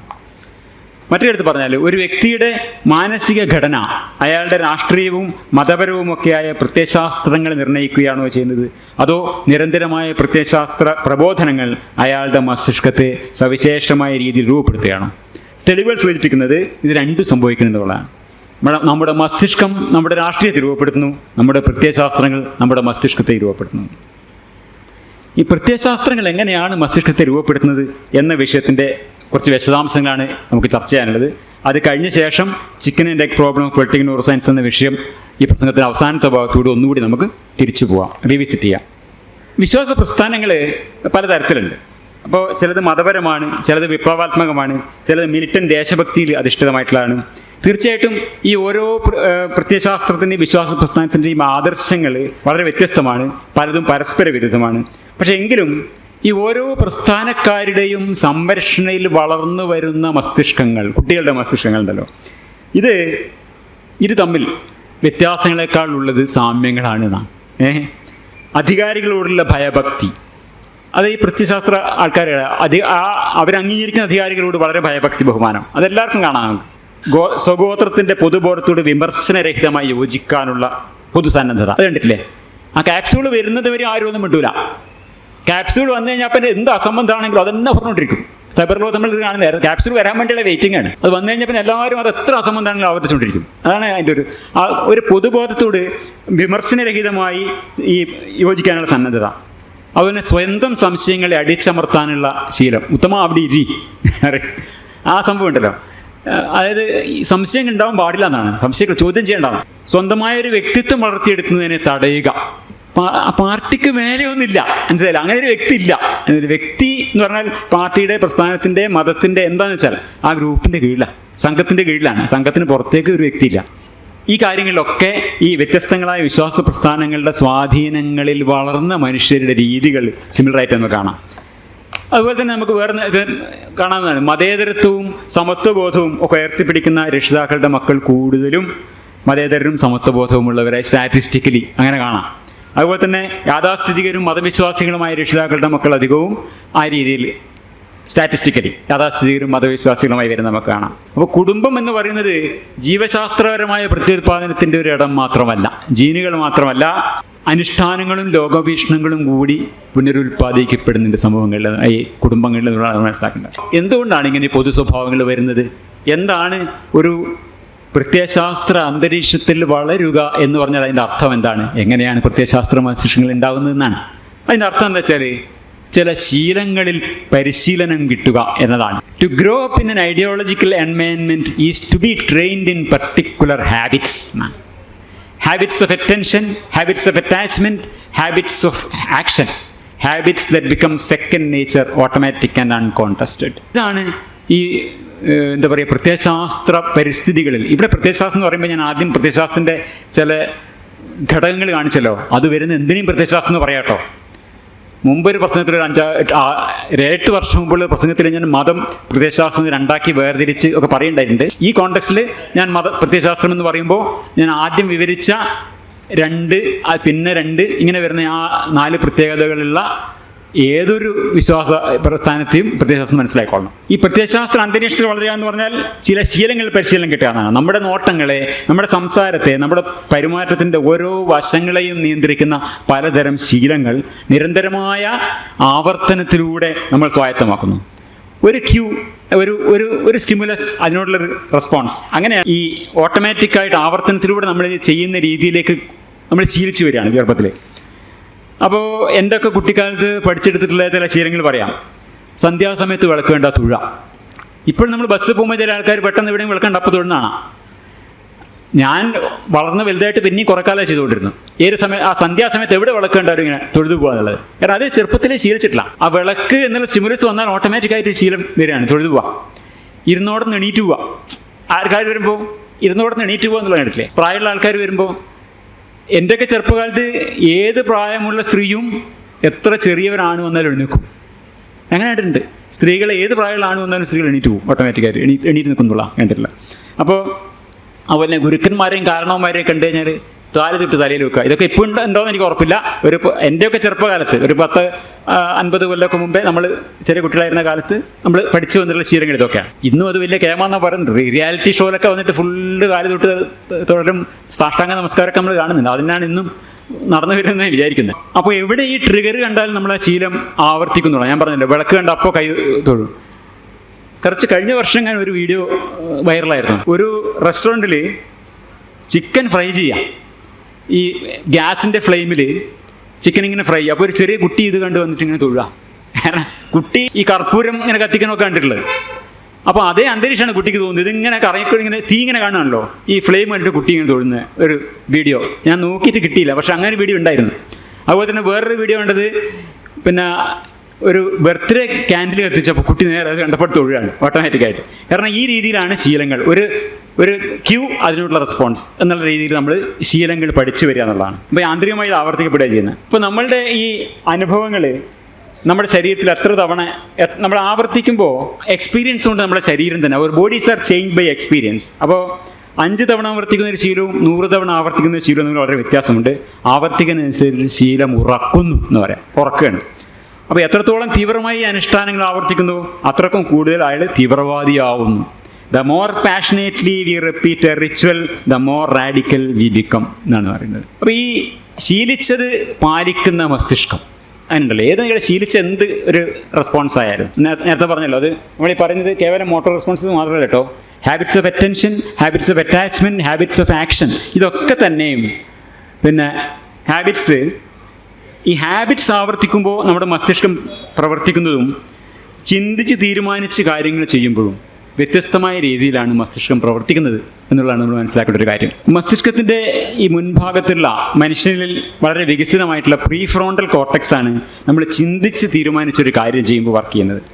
അതേസമയം ആവർത്തിച്ചുറപ്പിക്കപ്പെട്ട ശീലങ്ങൾ ഏർപ്പെടുമ്പോൾ സ്ട്രയാറ്റം എന്ന് പറയുന്ന മസ്തിഷ്കത്തിൻ്റെ ആഴത്തിലും അടിയിലുമുള്ള, നിങ്ങൾ ചിത്രത്തിൽ കാണാതെ ആഴത്തിലും അടിയിലുള്ള പുരാതന ഭാഗമാണ് പ്രവർത്തിക്കുന്നത്. ഇത് ഏതായാലും മതത്തിൻ്റെയോ പ്രത്യയശാസ്ത്രത്തിൻ്റെയോ റിച്വൽസിൻ്റെ കാര്യത്തിൽ മാത്രമാണ് വിചാരിക്കേണ്ട. എല്ലാ ശീലങ്ങളുടെ കാര്യം ഇതുപോലെ തന്നെയാണ്. അതുപോലെ തന്നെ അത് കേവലം കുട്ടികളുടെ കാര്യം മാത്രമാണ് പറയുന്നത് വിചാരിക്കേണ്ട.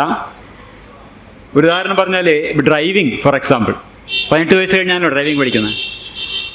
ഞാനൊക്കെ 35 വയസ്സായിട്ടാണ് ഡ്രൈവിംഗ് പഠിച്ചത്.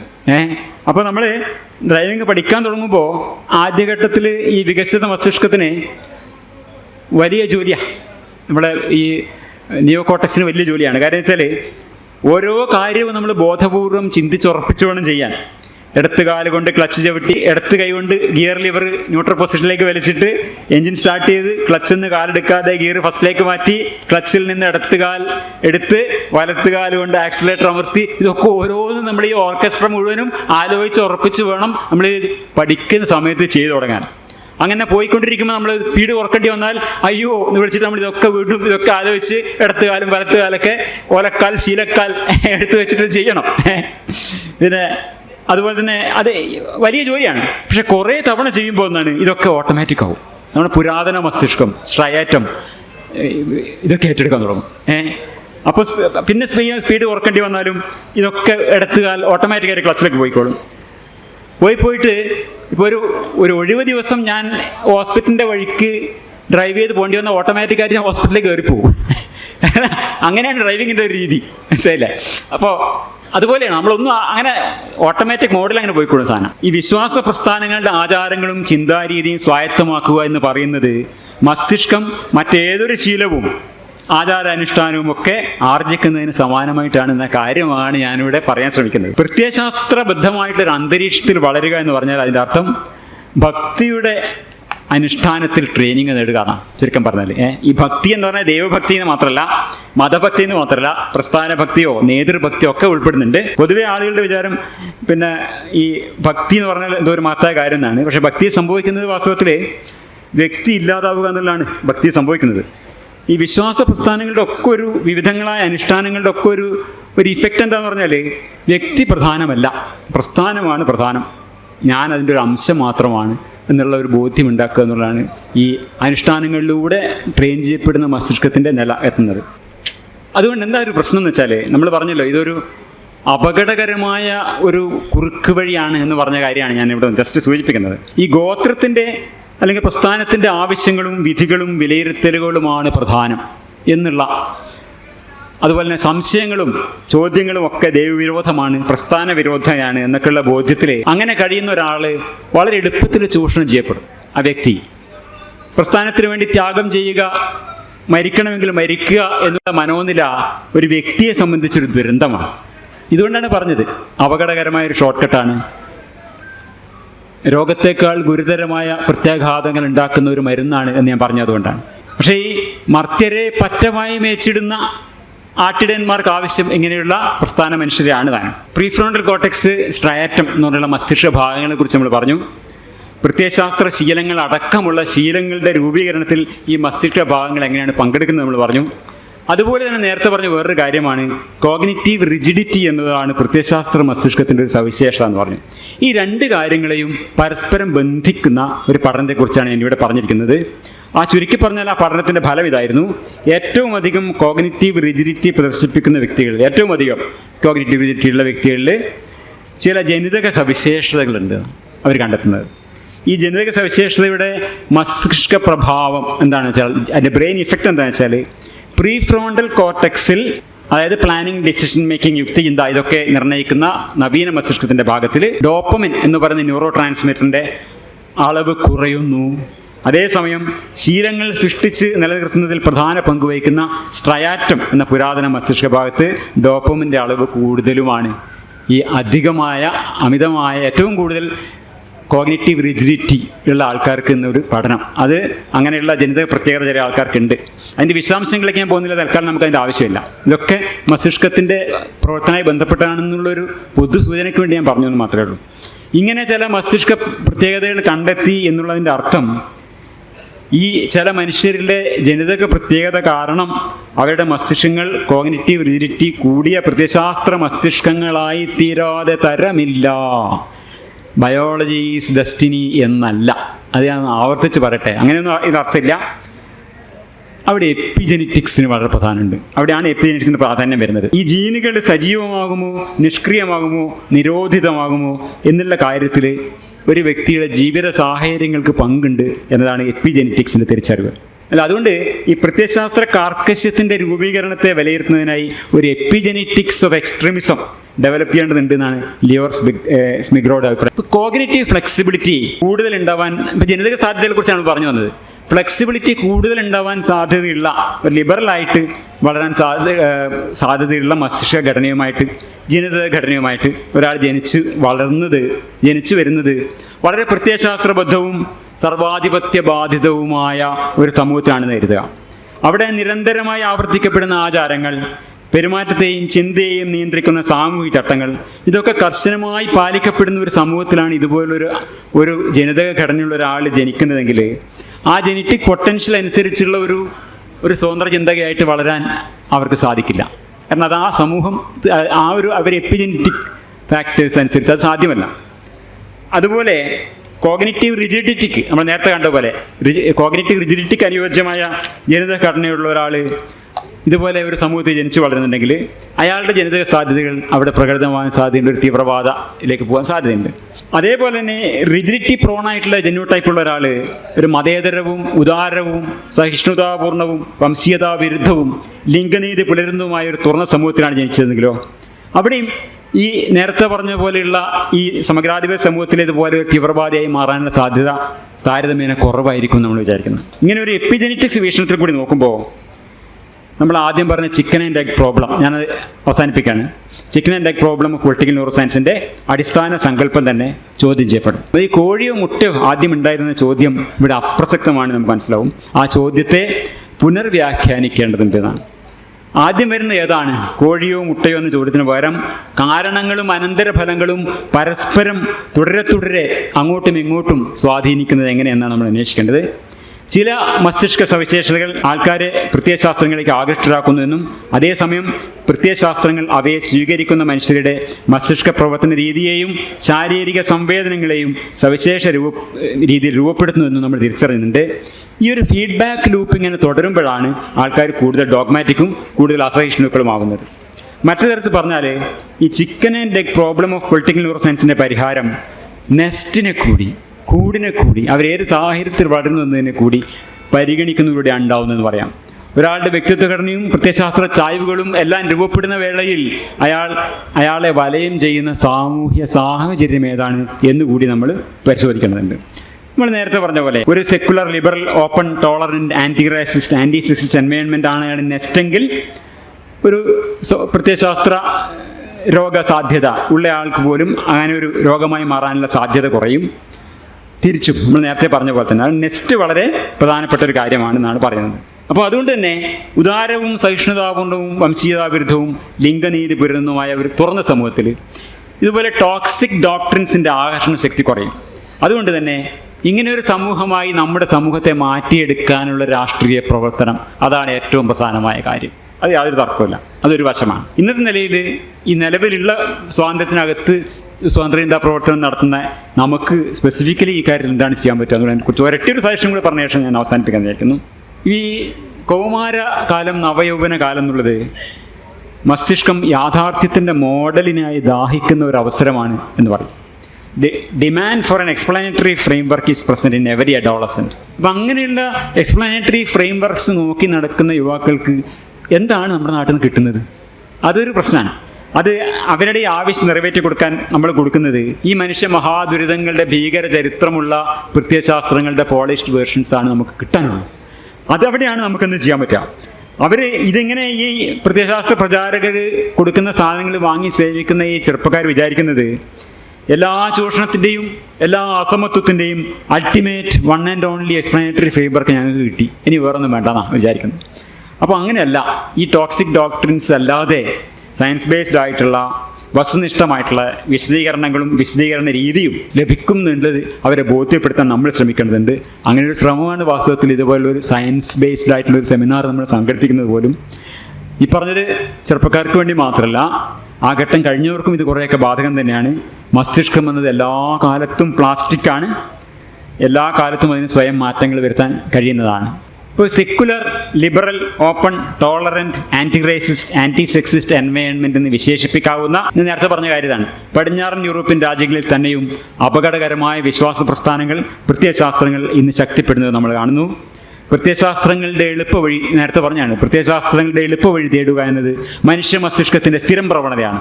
ഇതിനെതിരെയുള്ള ബോധപൂർവമായ പ്രവർത്തനം ഓരോ തലമുറയിലും, ഓരോ ദശകത്തിലും, ഓരോ വർഷത്തിലും, ഓരോ മണിക്കൂറിലും നടന്നുകൊണ്ടിരിക്കേണ്ടതുണ്ട്. ഇതൊരു സിസഫിയൻ ടാസ്ക്കാണ്. ഇതാണ് നേരത്തെ പറഞ്ഞത്. കല്ലിൻ്റെ രീതി താഴോട്ട് പോവുക എന്നതാണ്. ഓരോ തവണ കല്ല് താഴെ കുരുളുമ്പോഴും അത് കഷ്ടപ്പെട്ട് ഉരുട്ടി മുകളിലോട്ട് കയറ്റുക തന്നെ വേണം. ഈ തരത്തിൽ ഒരു ഓപ്പൺ സൊസൈറ്റിയെ, തുറന്ന സമൂഹത്തെ സംരക്ഷിക്കുകയും പ്രത്യയശാസ്ത്രങ്ങളുടെ മാരകമായ ആകർഷണത്തെ മയപ്പെടുത്താൻ കഴിയുന്ന ഒരു സാമൂഹിക സാഹചര്യം, A social context that will subdue the allure of ideological dogmas, അത് നിലനിർത്തുകയും ചെയ്തില്ലെങ്കിൽ മനുഷ്യ മസ്തിഷ്കങ്ങൾ എളുപ്പവഴി തേടും, പ്രത്യയശാസ്ത്രങ്ങളിൽ നീങ്ങും, സമൂഹം നശിക്കുകയും ചെയ്യും. അതുകൊണ്ട് ആ വഴിക്കുള്ള പ്രവർത്തനങ്ങൾ മടുപ്പില്ലാതെ, മടുപ്പ് പലപ്പോഴും എനിക്ക് മടുപ്പ് വരുന്നുണ്ട്, പക്ഷെ എന്നാലും ഞാൻ എന്നോട് തന്നെ പറയുകയാണ്, മടുപ്പില്ലാതെ തുടർച്ചയായി ചെയ്തുകൊണ്ടിരിക്കുക എന്നതാണ് നമുക്ക് ചെയ്യാൻ പറ്റുക. ഇന്ന് സംസാരം അവസാനിപ്പിക്കുകയാണ്. ഇത്രയും നേരം ക്ഷമാപൂർവ്വം കേട്ട എല്ലാ സുഹൃത്തുക്കൾക്കും നന്ദി, നമസ്കാരം.